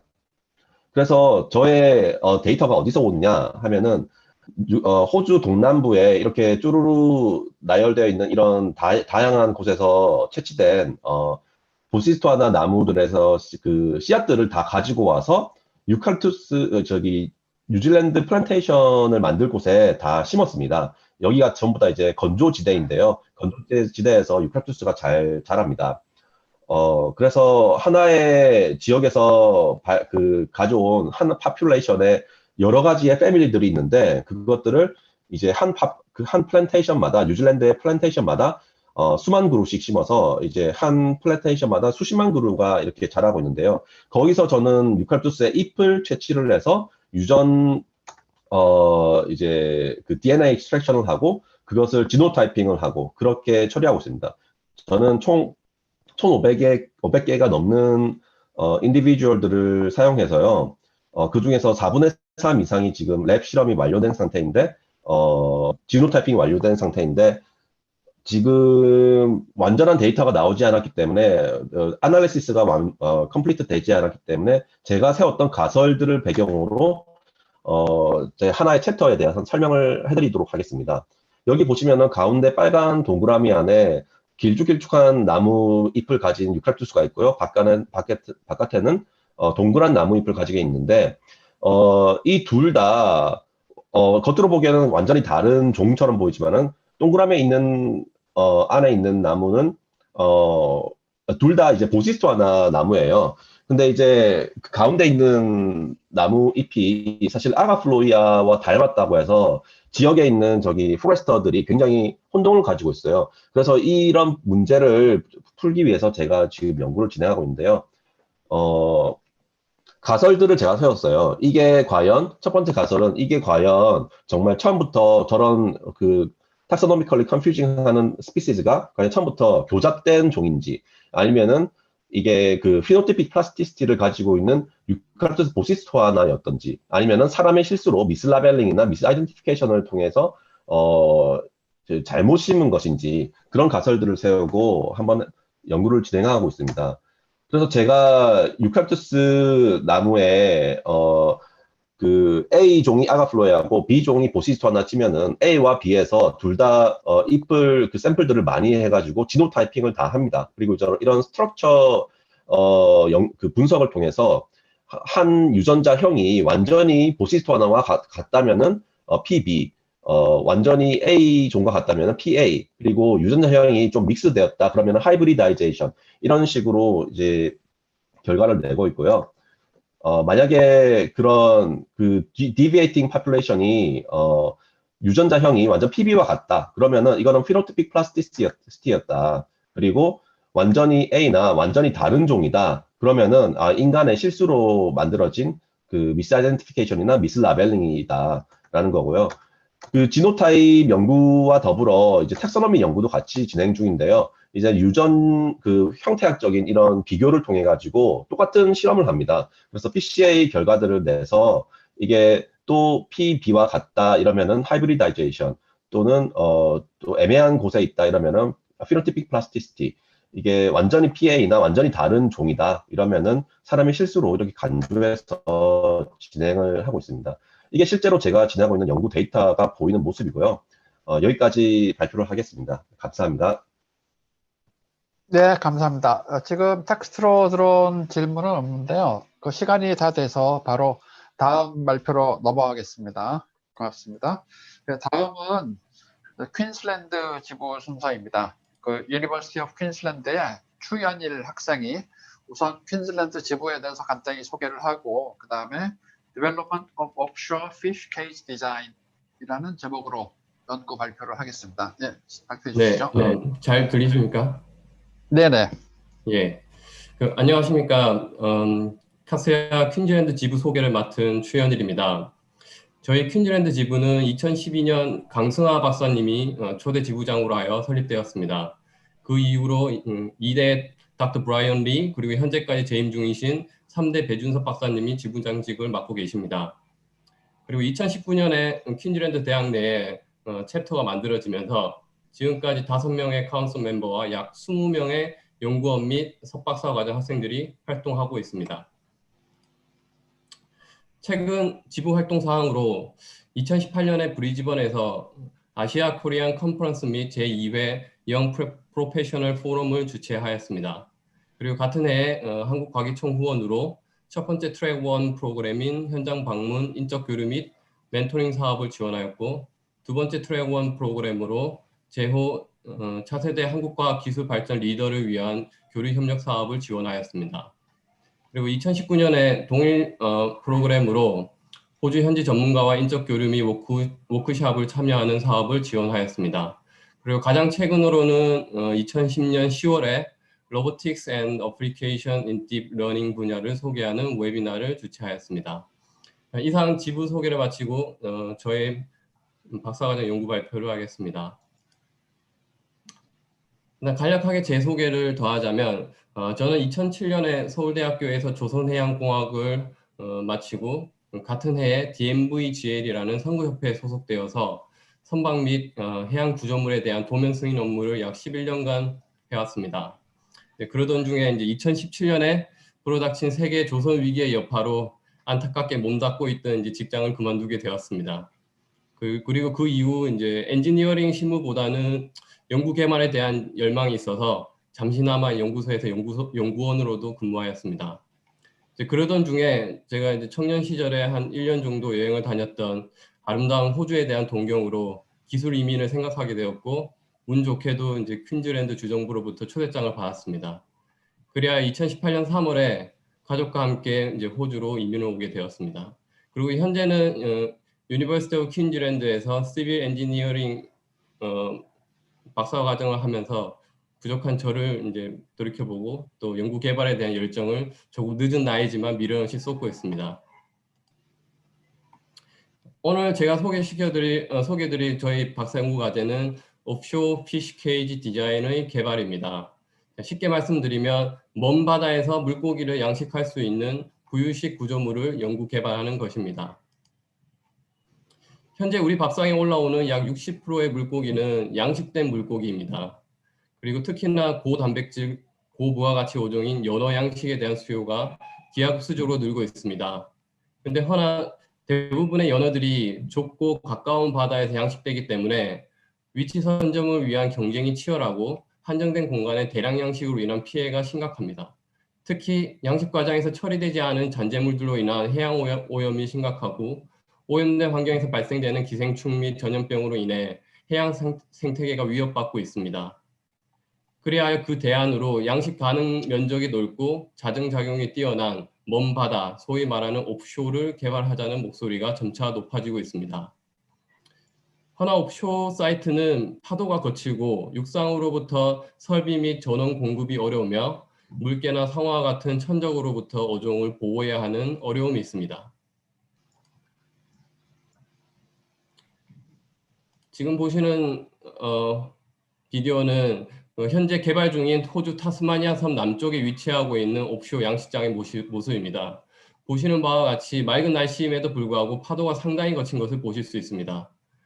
그리고 일반적으로 해수면의 파도가 가장 거칠고 해수면 아래로 내려갈수록 완만해집니다. 하지만 연어의 생태적 특징 및 먹이 공급을 위해서는 해수면에서의 거친 파도의 노출이 불가피합니다. 그리하여 거친 해상에서 연어를 보호함과 동시에 안정적인 양식을 위한 자체 전원 설비와 운동 성능까지 갖춘 새로운 타입의 피쉬 케이지를 개발하게 되었습니다. 지금 보시는 그림은 제가 개발 중인 옵쇼에 설치 가능한 코스파 피쉬 케이지입니다. 윈드 터바인 및 시선물을 탑재할 수 있는 중앙부의 스파와 배수탱크로 드라프트를 조절할 수 있는 세미 서머저블 케이지를 결합한 디자인으로 다음과 같은 특징이 있습니다. 첫째, 최상부에 윈드 터바인을 설치하여 지속적인 전원 공급이 가능하며 안정적인 옵쇼 양식이 가능합니다. 둘째, 해수면 위아래를 커버하는 다공성 이중 방벽을 설치하여 해양파 에너지를 줄여줌과 동시에 위험한 부유체 및 천적으로부터 물고기를 보호합니다. 셋째, 직경 80m에 높이 36m에 달하는 세미 서머즈 오픈넥 케이지로 약 100만 마리의 연어를 양식할 수 있고, 배수탱크를 채움으로써 수면 아래 약 10m 정도 잠수할 수 있기 때문에 태풍이나 기상 악화에 의한 위험으로부터 구조물과 물고기를 보호할 수 있습니다. 넷째, 최하층부에는 콘크리트 재질의 스파를 설치하고 그로 인해 건설비를 절감할 수 있고, 그리고 구조물의 운동 성능을 개선시켜주며 위치 고정을 위한 페어리더를 설치할 수 있는 공간을 마련해 줍니다. 다섯째, 4개의 캐터너리 체인 모어링 라인으로 구조물을 해상에서 고정시켜주며 하부 스파에 설치된 기존 유사 구조물보다 모어링 텐션 포스를 줄일 수 있고, 그리고 스프레드 면적이 현저히 줄어들어 해저 생태의 피해를 최소화할 수 있습니다. 지금까지 2년 7개월간의 박사 연구 활동으로 새로운 개념의 피쉬 케이지인 코스파에 대한 설계, 이론 연구 및 운동 성능에 대한 해석을 마쳤고, 그 연구 결과를 4건의 저널 페이퍼와 1건의 컨퍼런스 페이퍼에 수록했습니다. 그리고 관련 연구 과제로 2건의 리서치 펀딩을 획득하였고, 그리고 지속적인 연구가 진행될 예정입니다. 좀 더 구체적인 계획으로는 올해 연말까지 기체와 유체의 연동에 대한 결합 해석 연구가 마무리되고, 그 연구 결과에 대해서 관련 저널에 제출할 예정입니다. 그리고 4월경에는 모든 연구 결과를 취합하여 박사 논문을 제출할 계획입니다. 그리고 내년 2월경에는 오스트레일리아 블루 이코노미 CRC를 통해 제너럴 프로젝트를 신청하고 예산을 확보해서 코스파에 대한 검증 및 개선 연구를 수조 실험과 프로토타입 테스트를 병행할 예정입니다. 이상 발표를 마치겠습니다. 감사합니다. 네, 감사합니다. 아주 흥미로운 새로운 어류 양식 시스템 개발에 대한 재미있는 발표였습니다. 네. 지금 질문이 하나 들어와 있는데요. 박미라 교수님, 옵쇼어라면 먹이 공급이 힘들 텐데 본인의 케이지는 이를 고려합니까? 네, 그 부분에 대해서도 고민이 많습니다. 사실 현재 양식하는 대부분의 양식장에서는 모기 공급을 어떤 식으로 공급하냐면 그 대량으로 그 사일로를 어딘가에 마련을 해야 됩니다. 그러기 위해서는 바지선을 옆에 띄우든가 아니면은 뭐 상시적으로 이렇게 트랜스포테이션을 위한 배가 선착하거나 해야 되는데 저의 지금 이 코스파 케이지 같은 경우 상층부에 그런 사일로를 탑재할 수 있기 때문에 그 사일로에 이제 먹이를 저장한 상태에서 자동으로 먹이를 공급하게 됩니다. 감사합니다. 그런데 한 가지 더 질문을 드리면 자동이라고 하면은 사람이 그래도 여전히 주는 건가요? 아니면 버튼을 누르나요? 아니면 스스로 모든 오퍼레이션을 리모트 컨트롤할 수 있게끔 지금 장비는 이미 다 시중에 개발되어 있고요. 그 부분에 대해서 이제 필요한 부분은 전력 공급이기 때문에 저는 그 전력 공급 부분을 윈드 터바인을 통해서 해결하고자 합니다. 그렇군요. 감사합니다. 네, 감사합니다. 다음에 이미경 교수님이 질문하셨는데요. 네. This week's news of 50,000 salmon escaped in Tasmania. Can you make 그 들어보셨죠? fireproof 잘 알고 있습니다. 사실 enclosure? 저희랑 지금 협력하는 업체이기도 하고요. 근데 사실 네. 그 부분은 저희도 예측하지 못한 부분이 왜냐하면은 사고 자체가 파이어 때문에 일어난 사고인데 통상 네. 지금 저희들이 설치하는 지금 현재 오퍼레이팅 중인 그 팜 자체는 사실 전기 장비가 그렇게 많이 들어가지는 않거든요. 근데 사실 업체에서도 그 원인에 대해서 아직까지 규명하지 못하고 있습니다. 어떤 식으로 파이어가 생겼는지에 대해서는. 네, 감사합니다. 인바이러먼털리스트는 오션이 폴루트된다고 걱정하지만 낚시하는 분들은 신나게 나가서 낚시하셨다고 합니다. 네, 감사합니다. 업체에서 마음껏 이제 물고기 잡아가도 좋다고 자기는 차지하지 않겠다고 그렇게 공표를 했습니다. 저도 나가야 되나요? 네. 예, 발표 감사합니다. 바로 다음 발표로 넘어가겠습니다. 다음은 University of Queensland의 김민준 학생이 Novel Synthesis of Porous Carbon Materials for Prospective Energy Storage and Conversion Application이라는 제목으로 발표를 하겠습니다. 네, 발표해 주시죠. 안녕하십니까, 김민준입니다. Today I'm going to be presenting about novel porous carbon materials for energy-related applications. So first of all, what is porous material? Porous material is a material containing nanopores, and because of those nanopores, it can have a higher specific surface area as compared to its bulk material, and this pore size can be easily tunable between micropore, mesopore to macropore, depending on its pore diameter.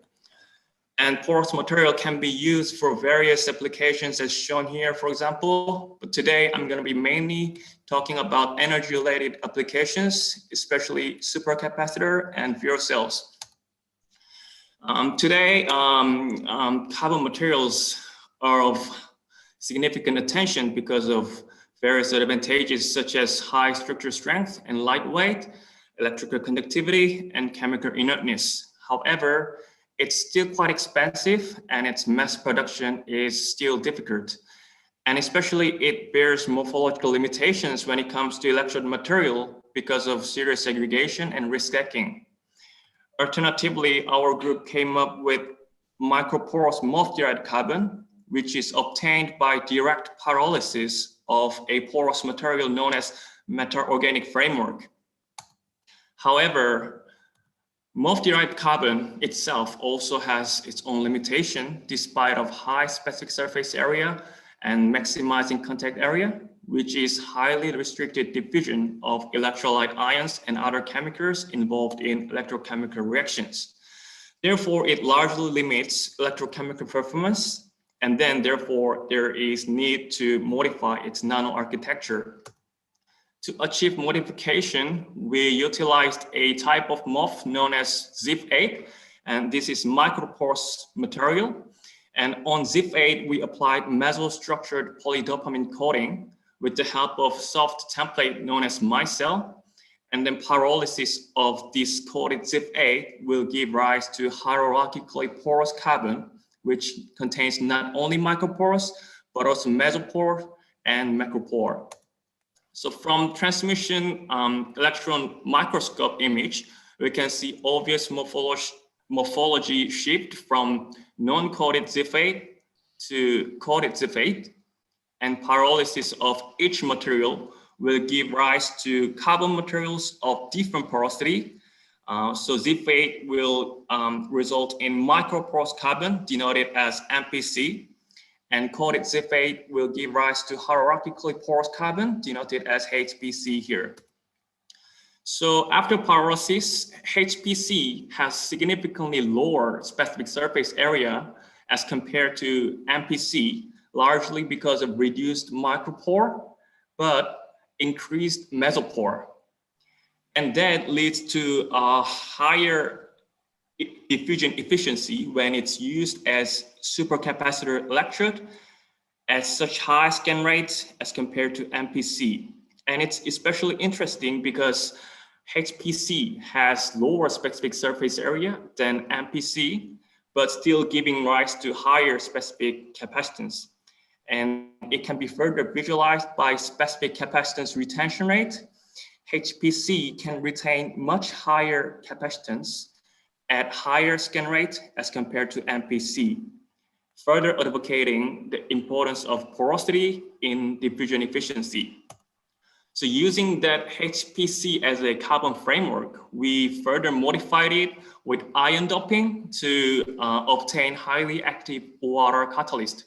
ORR is a cathodic reaction in fuel cell or metal air battery. So I followed this synthetic schematic for ion doping. And after ion doping, we could observe significantly improved ORR activity as compared to non-doped HPC with highly improved electron transfer number close to 4. However, it's still far behind the state-of-art platinum-loaded carbon in terms of ORR catalytic activity. Therefore, we further modified it by introducing a molecule called melamine, which is rich in nitrogen. And then ion doping together with melamine effectively creates highly ORR catalytic active site, which is known as FeNX site. And then that leads to high ORR catalytic activity comparable to platinum loaded carbon. And this is very significant because this nanoparticle does not include platinum, but only iron, which is cheap metal, and it can still obtain high catalytic activity. And then it's also highly stable even after 5,000 cycles of LSB with almost no decay in potential. And it's also highly methanol tolerant, which is not the case for platinum loaded carbon. Therefore, in conclusion, tuning of porosity is highly critical towards electrochemical applications, and increased density of FeNX site is critical towards ORR catalysis. And in the future, I will be working on different porosity parameters of nanoarchitectonics to come up with better electrode materials for different energy-related applications. Thank you for your attention, and that's all from me. 네, 감사합니다. 한 개 질문 받을 정도 시간이 있는데요. 지금 텍스트로 들어온 질문은 없는데 혹시 여기 들어오신 분들 중에서 질문 있으시나요? 네, 제가 하나 할게요. 그 멜라민은 어떻게 셀렉트 하신 건가요? 멜라민이 이제 카본 투 나이트로젠 레이쇼가 높은 몰리큘로 알려져 있고요. 그리고 폴리도파민과 함께 주로 이용되는 그런 나이트로젠 도핑 몰리큘이기 때문에 함께 인코퍼레이트 하게 되었습니다. 멜라민 말고 다른 거는 찾아보셨나요? 다른 나이트로젠 컨테이닝 몰리큘은 아직 시도는 하지 않았습니다. 하지만 멜라민이 이제 가장 공통적으로 사용되었기 때문에 먼저 시도를 해보았고요.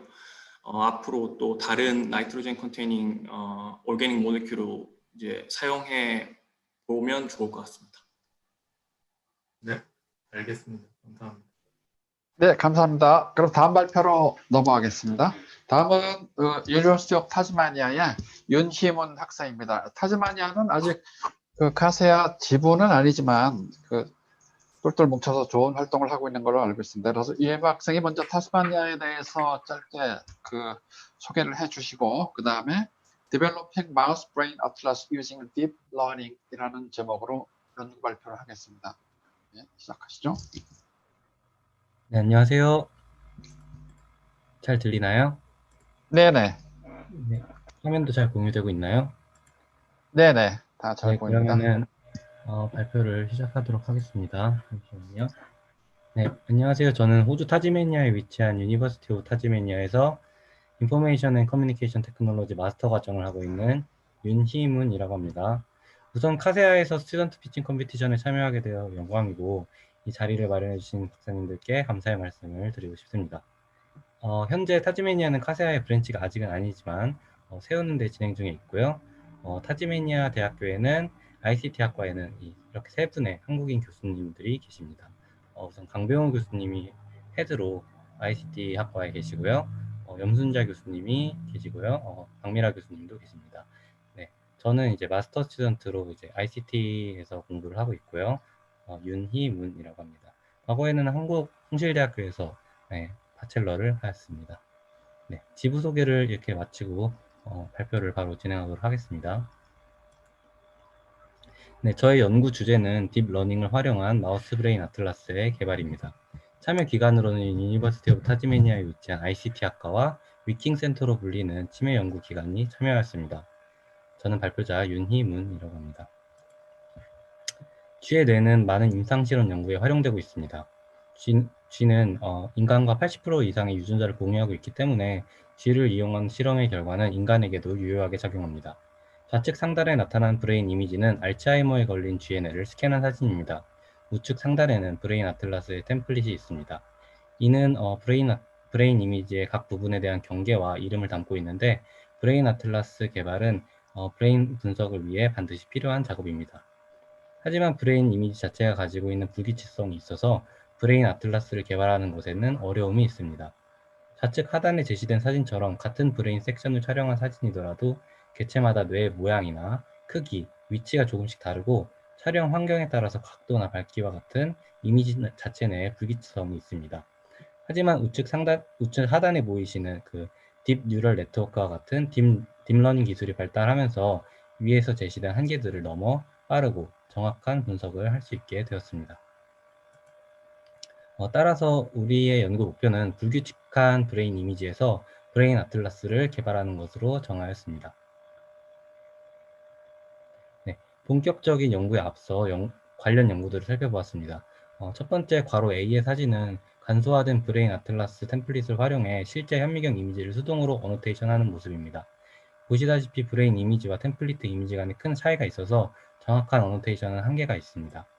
다음으로 괄호 B에 제시된 연구는 기존에 존재하는 템플릿을 브레인 이미지의 이미지 프로세싱 테크닉으로 덮어 씌우는 방식으로 브레인 아틀라스를 개발하였습니다. 하지만 템플릿이 온전한 브레인 이미지를 기준으로 만들어졌기 때문에 보시다시피 온전한 형태의 브레인 이미지만 가능하다는 한계가 있었습니다. 마지막으로 괄호 C에 제시된 2019년의 연구는 FPN 베이스의 딥러닝 방식을 통해 마우스 브레인을 개발하였습니다. 이는 자동으로 마우스 브레인 아틀라스를 개발하였지만 세지탈리 슬라이스된 방향으로만 세그멘테이션이 가능하다는 한계가 있었습니다. 네, 우리 연구에서 사용한 방법론은 다음과 같습니다. 우선 첫 번째로 데이터 애퀴지션 단계에서 총 82개의 브레인 이미지들이 모였고 이는 전문 신경세포학자들에 의해서 어노테이션 되었습니다. 다음으로 괄호 B 데이터 프레퍼레이션 단계에서 준비된 이미지 데이터들의 불규칙한 각도나 사이즈, 밝기 등을 조절하였고 로테이션 어그멘테이션을 통해서 데이터의 볼륨을 올렸습니다. 다음으로 괄호 C의 최적의 아키텍처를 선정하는 단계에서는 FCN32, FCN16, FCN8, 유넷, 그리고 세그넷 이 5개 모델들이 트레이닝 밸리데이션 데이터셋을 활용하여 학습되고 비교 평가되었습니다. 그로 인해 얻어진 최고의 아키텍처 가로 D의 단계에서는 fivefold cross validation 방식으로 트레이닝되었고 다양한 매트릭에 의해 평가되었습니다. 마지막으로 괄호 2의 단계에서는 테스팅 인풋을 가지고 마지막으로 얻어낸 모델을 테스트하였으며 괄호 F 단계에서는 최종적으로 마우스 브레인을 개발한 결과를 산출해 보았습니다. 다음에 제시된 결과는 최적의 아키텍처를 고르기 위한 실험 결과입니다. 우선 테이블 1을 보시면 유넷 아키텍처가 가장 낮은 트레이닝 로스와 가장 높은 밸리데이션 다이스 스코어로 가장 좋은 성능을 보였습니다. 하지만 피규어 1에 나타난 결과 이미지를 보시면 유넷과 세그넷은 가장자리를 분류를 잘 못하고 있는데 이에 반해 FCN 시리즈들은 모두 가장자리를 성공적으로 분류하였습니다. FCN 시리즈 중에 가장 낮은 점수를 보인 건 FCN 32였는데 흥미롭게도 신경생물학자들의 입장에서는 가장 성공적으로 세그멘트한 아키텍처는 그 FCN 32였다고 합니다. 그것은 비록 그 FCN 32가 수치적으로는 낮은 정확도를 보였지만 일관되게 맥락적인 분류를 잘 하였기 때문입니다. 다음은 선정된 FCN 32 아키텍처를 5반복 실험을 통해 학습시킨 결과입니다. 테이블 2의 테스트 데이터셋의 다이스 점수를 보시면 굉장히 낮은 표준 편차와 더불어 약 78.5%의 점수를 보이고 있습니다. 피규어 2에서 최종 모델은 워스트 케이스를 제외하고 대부분 준수한 결과를 보였으며 테이블 3에는 다양한 평가 매트릭을 활용한 최종 모델의 평가 결과가 제시되어 있습니다. 최종 모델은 92.95%의 정확도와 78.64%의 다이스 점수를 보였습니다. 마지막으로 다음과 같은 요약과 결론을 제시하고 발표를 끝마치겠습니다. 이 연구는 각종 뇌를 활용한 연구와 의료 산업 분야에서 뇌 분석 과정을 개선시킬 것으로 기대되며 나아가 인간의 뇌를 분석하는 데도 도움이 될 것으로 기대됩니다. 연구적인 측면에서 이 연구는 뇌 이미지에 최적화된 DNN 아키텍처와 프리프로세싱 테크닉들을 밝히는 데 도움이 됐으며 컴퓨터와 신경학의 융합에서 큰 의미를 가졌다고 생각합니다. 이것으로 저희 발표를 마치고 질문이 있으신 분들은 질문을 주시기 부탁드립니다. 감사합니다. 네, 발표 감사합니다. 텍스트 질문이 하나 들어와 있는데요. 이미경 교수님, out of curiosity, how do you recognize Alzheimer's in a mouse? What is the criteria? 그 부분이 제가 이제 발표 시간이 짧아가지고 많이 생략을 했는데요. 이 이미지 보이시나요? 네. 보이시나요? 이 이미지? 여기 보이시면은 이 화이트 닷들이 있잖아요. 이 하얀색 점들이 베타 아밀로이드라는 플라그들인데요. 단백질인데 이 화이트 닷들이 많으면 많을수록 이 뇌에는 알츠하이머의 정도가 심하다라고 판단을 할 수가 있습니다. 아, 그러면은 행동으로 보는 것이 아니라 이렇게 스캔한 것을 보고. 네, 스캔한 알았습니다. 이미지 저는 자체만으로도 얼마나 알츠하이머가 진행됐는지 이것을 판단할 근데 수 있습니다. 알츠하이머 인듀스드한 거 아니야, 이거는? 네, 이건 인듀스드한 겁니다.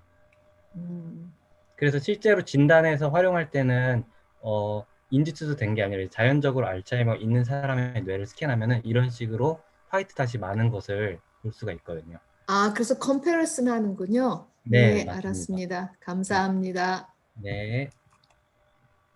네, 고맙습니다. 질문 하나 정도 더 받을 시간이 있는데요.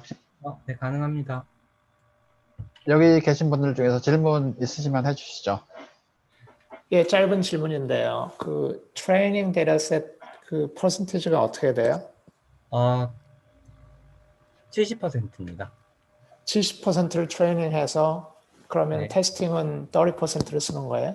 아니요, 밸리데이션을 15%를 썼고요. 나머지 테스팅은 15%를 썼습니다. 그러니까 여기서 트레이닝이 보시면은 생각보다 좀 많네. 네, 트레이닝 앤 밸리데이션 데이터셋에다가 트레이닝은 70%, 밸리데이션은 15%, 테스트는 15%를 썼습니다. 이게 오리지널 데이터가 82개밖에 안 돼가지고 네, 좀 적죠, 확실히. 더 많이 써야 되겠네. 네, 오리지널 데이터가 많이 확보되면 좋겠습니다. 네, 알겠습니다. 감사합니다. 네, 다른 질문 없으신가요? 네, 여러분 감사합니다. 그럼 다음 발표로 넘어가겠습니다. 다음은 이제 웨스턴 오스트레일리아 차례입니다. 그래서 유니버시티 오브 웨스턴 오스트레일리아의 오재필 학생이 먼저 지부 소개를 간단히 하고 다음에 Creatine to protect the lungs of preterm babies를 주제로 죄송합니다. 그 다음 학생이고 Wave Energy Dissipation in Marine Ecosystems라는 제목으로 발표를 하겠습니다. 발표해 주시죠. 잘 들리신가요? 네. 네. My name is Jepil Oh. Before I move on my presentation, I would like to introduce our WA branch. As the National KASEA organization was formed in 2010, our WA branch was the first state branch to be established in 2011 with assistance of Professor E.J. Holden, Korean name Chan Eun-jung, and several other academics from the UWA. Currently, we have 25 members in our WA branch. All are from UWA, Curtin, and Murdoch University. This picture was taken at our annual seminar last Friday with 18 members. Our KASEA president, Dr. Lee Mi-kyung from Murdoch University, is right at the center. And on the left-hand side is Professor Chang Eun-jung and Vice Chair Dr. Choi Yoo-seok, who organized the WA workshop for all. From now on, green color Hawaiian shirts over here. Myself, Oh Jae-pil, is going to present the 5-minute talk. 한글로 하겠습니다. 양해 부탁드립니다. 세계 각국의 연구진들이 현재 해양 물리학, 해양공학, 토목공학과 연계하여 파도 에너지를 연구하고 있습니다. 여러 분야 중에 파도 에너지와 구조체들 간의 물리적 상호관계를 이해하고 이론 정립하는 것이 중요한데요. 오늘 저의 발표에서는 해양 식생대를 통과하는 파도 에너지가 어떻게 줄어들고 수중 식물은 어떠한 형상으로 움직이는지 소개해 보고자 합니다. 통상 항만 사업에서는 수만 개의 콘크리트 블럭들을 육상에서 제작 후에 수중에 설치하곤 합니다. 좌측 화면, 제가 있던 제주 해군기지의 경우에는 항내 파고 0.5m 미만 유지를 위해서 다수 방파제 시설물을 건설하였는데요. 당시 항만 개발과 환경 파괴에 대한 첨예한 갈등과 대립이 있었습니다. 이렇듯 기존의 항만 개발 방식은 천문학적 비용과 자연 훼손이 불가피하게 동반되어 늘 변화를 요구받았는데요. 근래에 이르러 40년 동안 미국, 영국, 네덜란드, 스페인, 호주 등 유수 대학들이 정립한 연구 이론을 바탕으로 미 육군 공병사령부가 항만 건설 해안 보호 사업 사례 및 가이드를 공식 발표하였습니다. 이는 기존의 토목 기술이 식생대를 아우르는 정책 변화의 이정표가 되었을 뿐만 아니라 클라이밋 체인지 중심의 연구 노력이 실제 적용될 수 있다는 청사진을 보여주었습니다. 해안 식생대는 큰 분류로 습지대, 맹그로브, 산호초, 수초, 그리고 다시마류로 분류됩니다. 이 중 맹그로브는 화면에서 보시는 바와 같이 물리적으로 방파제와 비슷한 역할을 하게 됩니다. 우리 지구는 이미 천혜의 파도 저감 능력을 갖고 해안 홍수, 해안 침식을 방지해주고 있는데요. 자연이 보여준 파도 저감 기술을 인간이 활용하고 극대화하기 위해서는 세밀한 원리 이해와 식생대 규모에 따른 효과성을 연구해야 합니다. 여기서 한반도는 맹그로브가 없는데 하고 걱정하실 텐데요. 다음은 한반도에서 적용 가능한 수중식물을 중심으로 말씀드리겠습니다. 먼저 수중식물은 광합성을 기초하여 성장하기 때문에 파도 저감 기술의 한계점을 빛이 투과되는 수심 30m까지로 보고 있습니다. 대표적으로 우리 호주 및 한반도 주변에는 온대성 해조류와 산호가 서식하고 있는데요. 해조류는 해저 바위에 단단히 붙어 있고 계절적 특징을 가지며 일부는 부력체를 갖고 있는 것으로 파악되고 있습니다. 또한 산호의 경우 바다 영양염류가 활발히 유입되어야 하는 한계 조건들이 있습니다. 재료적, 구조적 관점으로 보았을 때 산호, 맹그로브의 경우에는 단단한 구조체로 분류하여 정역학적 개념인 모리슨 공식이 적용되겠지만 해조류의 경우에는 바닷물의 유동에 따라 구조체의 형상이 실시간으로 변화하게 되어 세밀한 연구가 진행되어야 합니다. 간략히 식을 살펴보면 기존의 모리슨 공식에 파란색으로 표기된 물과 해조류의 상대 속도, 그리고 해조류의 가속도, 그리고 실시간으로 변화하는 적색으로 표기된 개수들에 대한 연구 정립이 되어야 할 것으로 저는 방향성을 잡고 나아가고 있습니다. 현재 제가 2020년 2월부터 진행하고 있는 해조류 모형 연구에서는 부력의 정도, 줄기의 탄성을 조절하여 각기 다른 파도 환경에서의 모형 움직임을 추적 관찰하고 있는데요. 앞서 말씀드린 바와 같이 파도에 따라 관찰되는 액체의 해조류의 상대 속도, 그 밖에 연계된 인자들을 정립하는 게 첫 연구 과제입니다. 그리고 이를 바탕으로 수백 개의 모형을 식생대 크기로 묶어서 컴퓨터 시뮬레이션 및 파도 실험실에서 효과성을 관측할 예정인데요. 얼마만큼 파도 저감이 일어날 것인지 예측 모형을 구축하는 게 두 번째 과제입니다. 이상으로 식생대를 이용한 파도 에너지 저감 기술 연구 과제를 경청해 주신 분들께 감사드리며 발표를 마치겠습니다. 감사합니다. 예, 발표 감사합니다. 질문 있으시면 질문해 주시죠.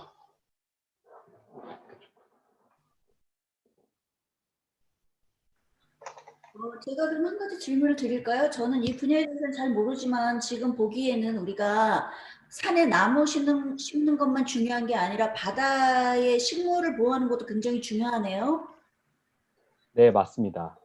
그러면 그렇게 어떤 노력을 우리가 해야 하나요?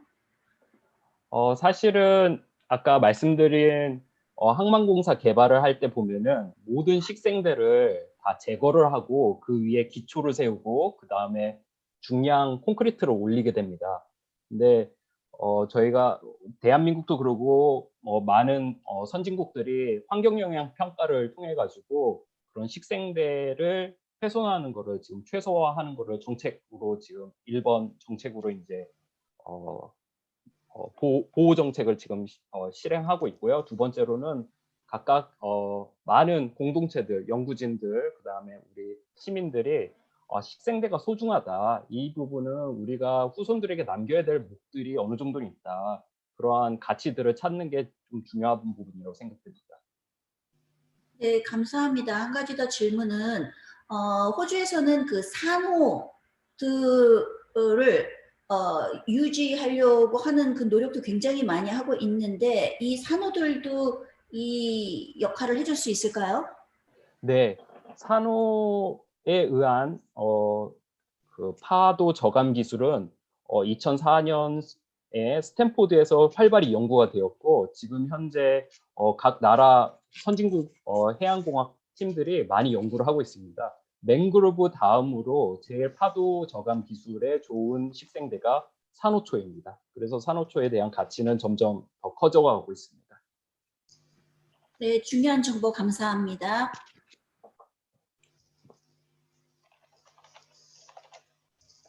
네, 다른 질문 없으신가요? 아직 질문 하나 정도 더 받을 시간 있거든요.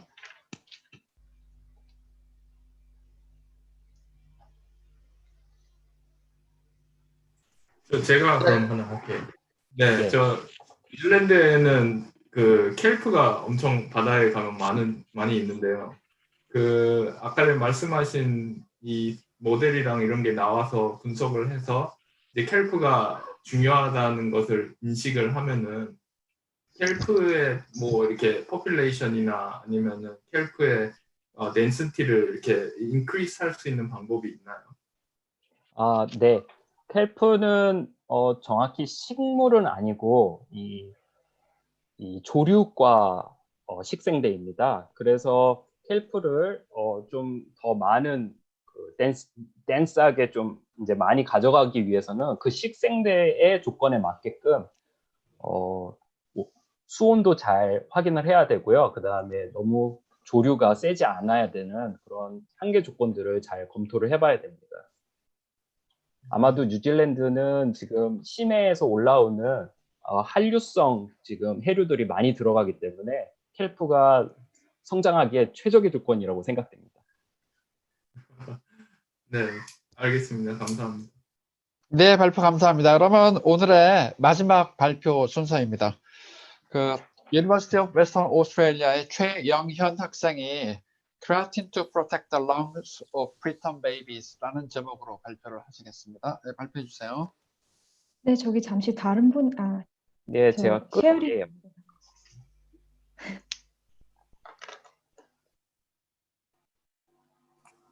잠깐 기다리는 동안에 최혜연 학생 마지막으로 발표하는데 어떻게 오랜 시간 기다려서 감사하고요. 우리 그냥 마지막 세션 하는 사람에게는 언제나 치열하는 게 좋습니다. 잘 하십시오. 감사합니다. 잠깐만요.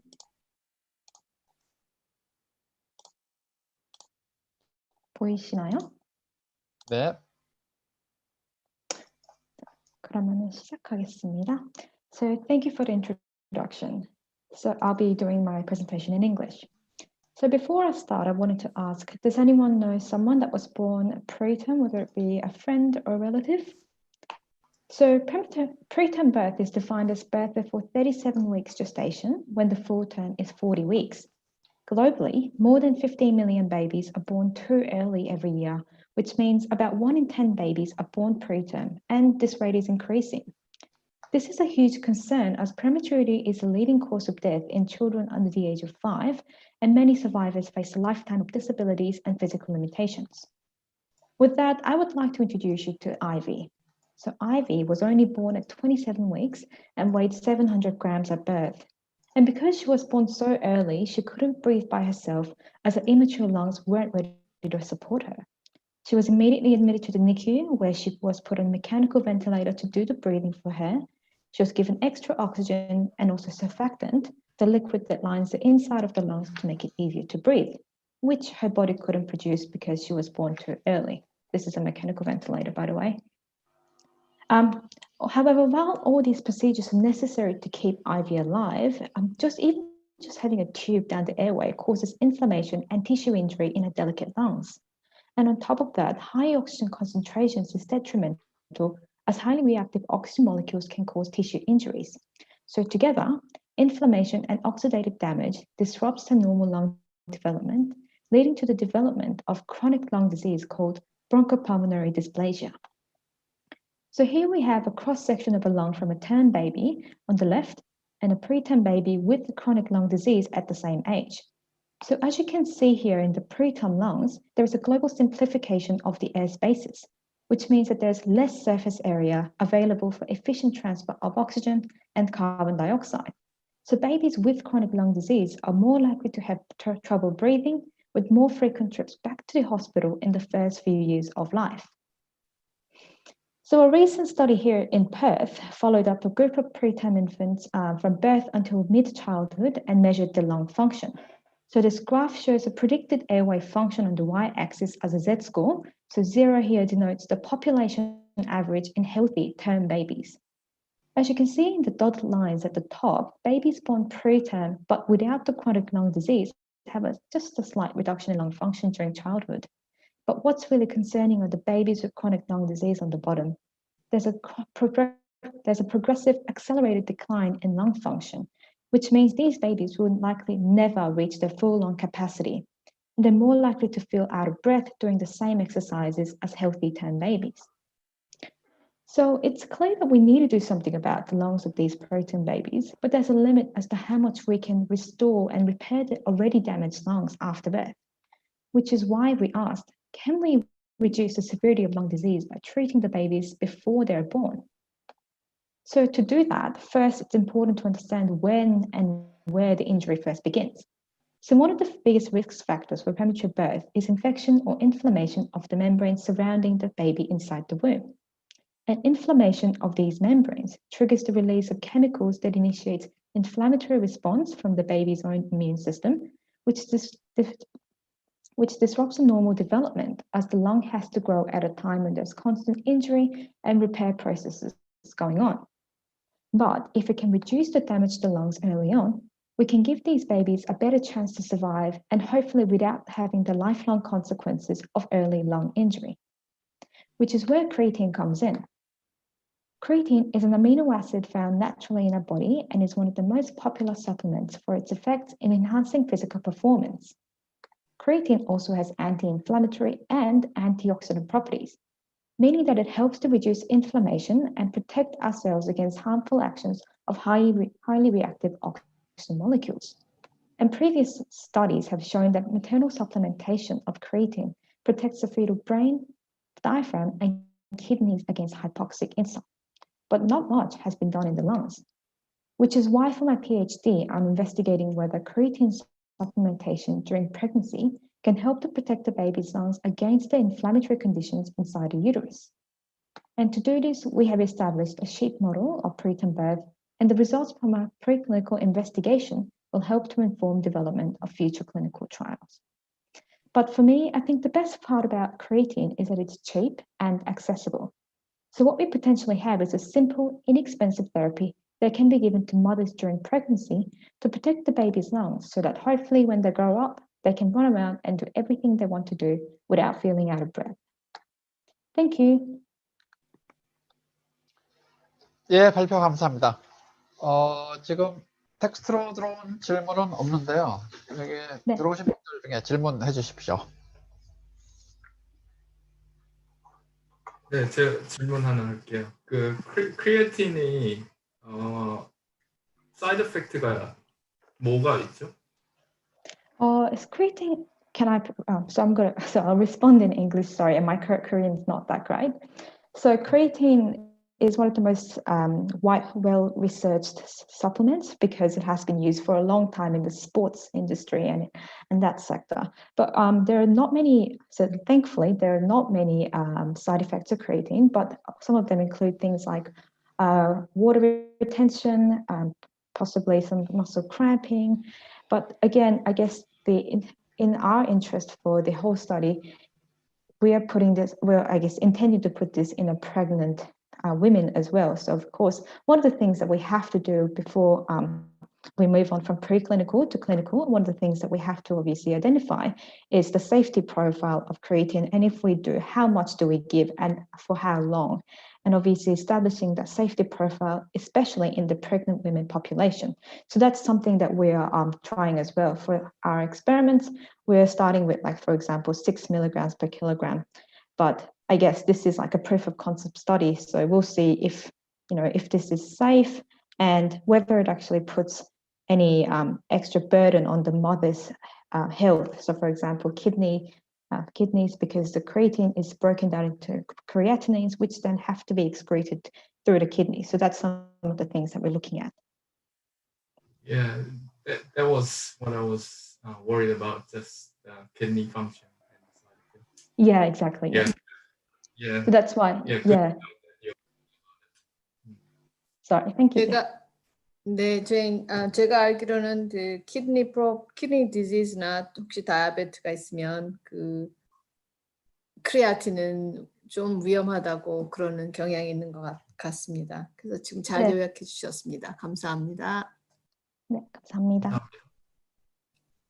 예, 최현 학생 감사합니다. 그래서 오늘 11명의 학생이 발표를 잘 해주셨습니다.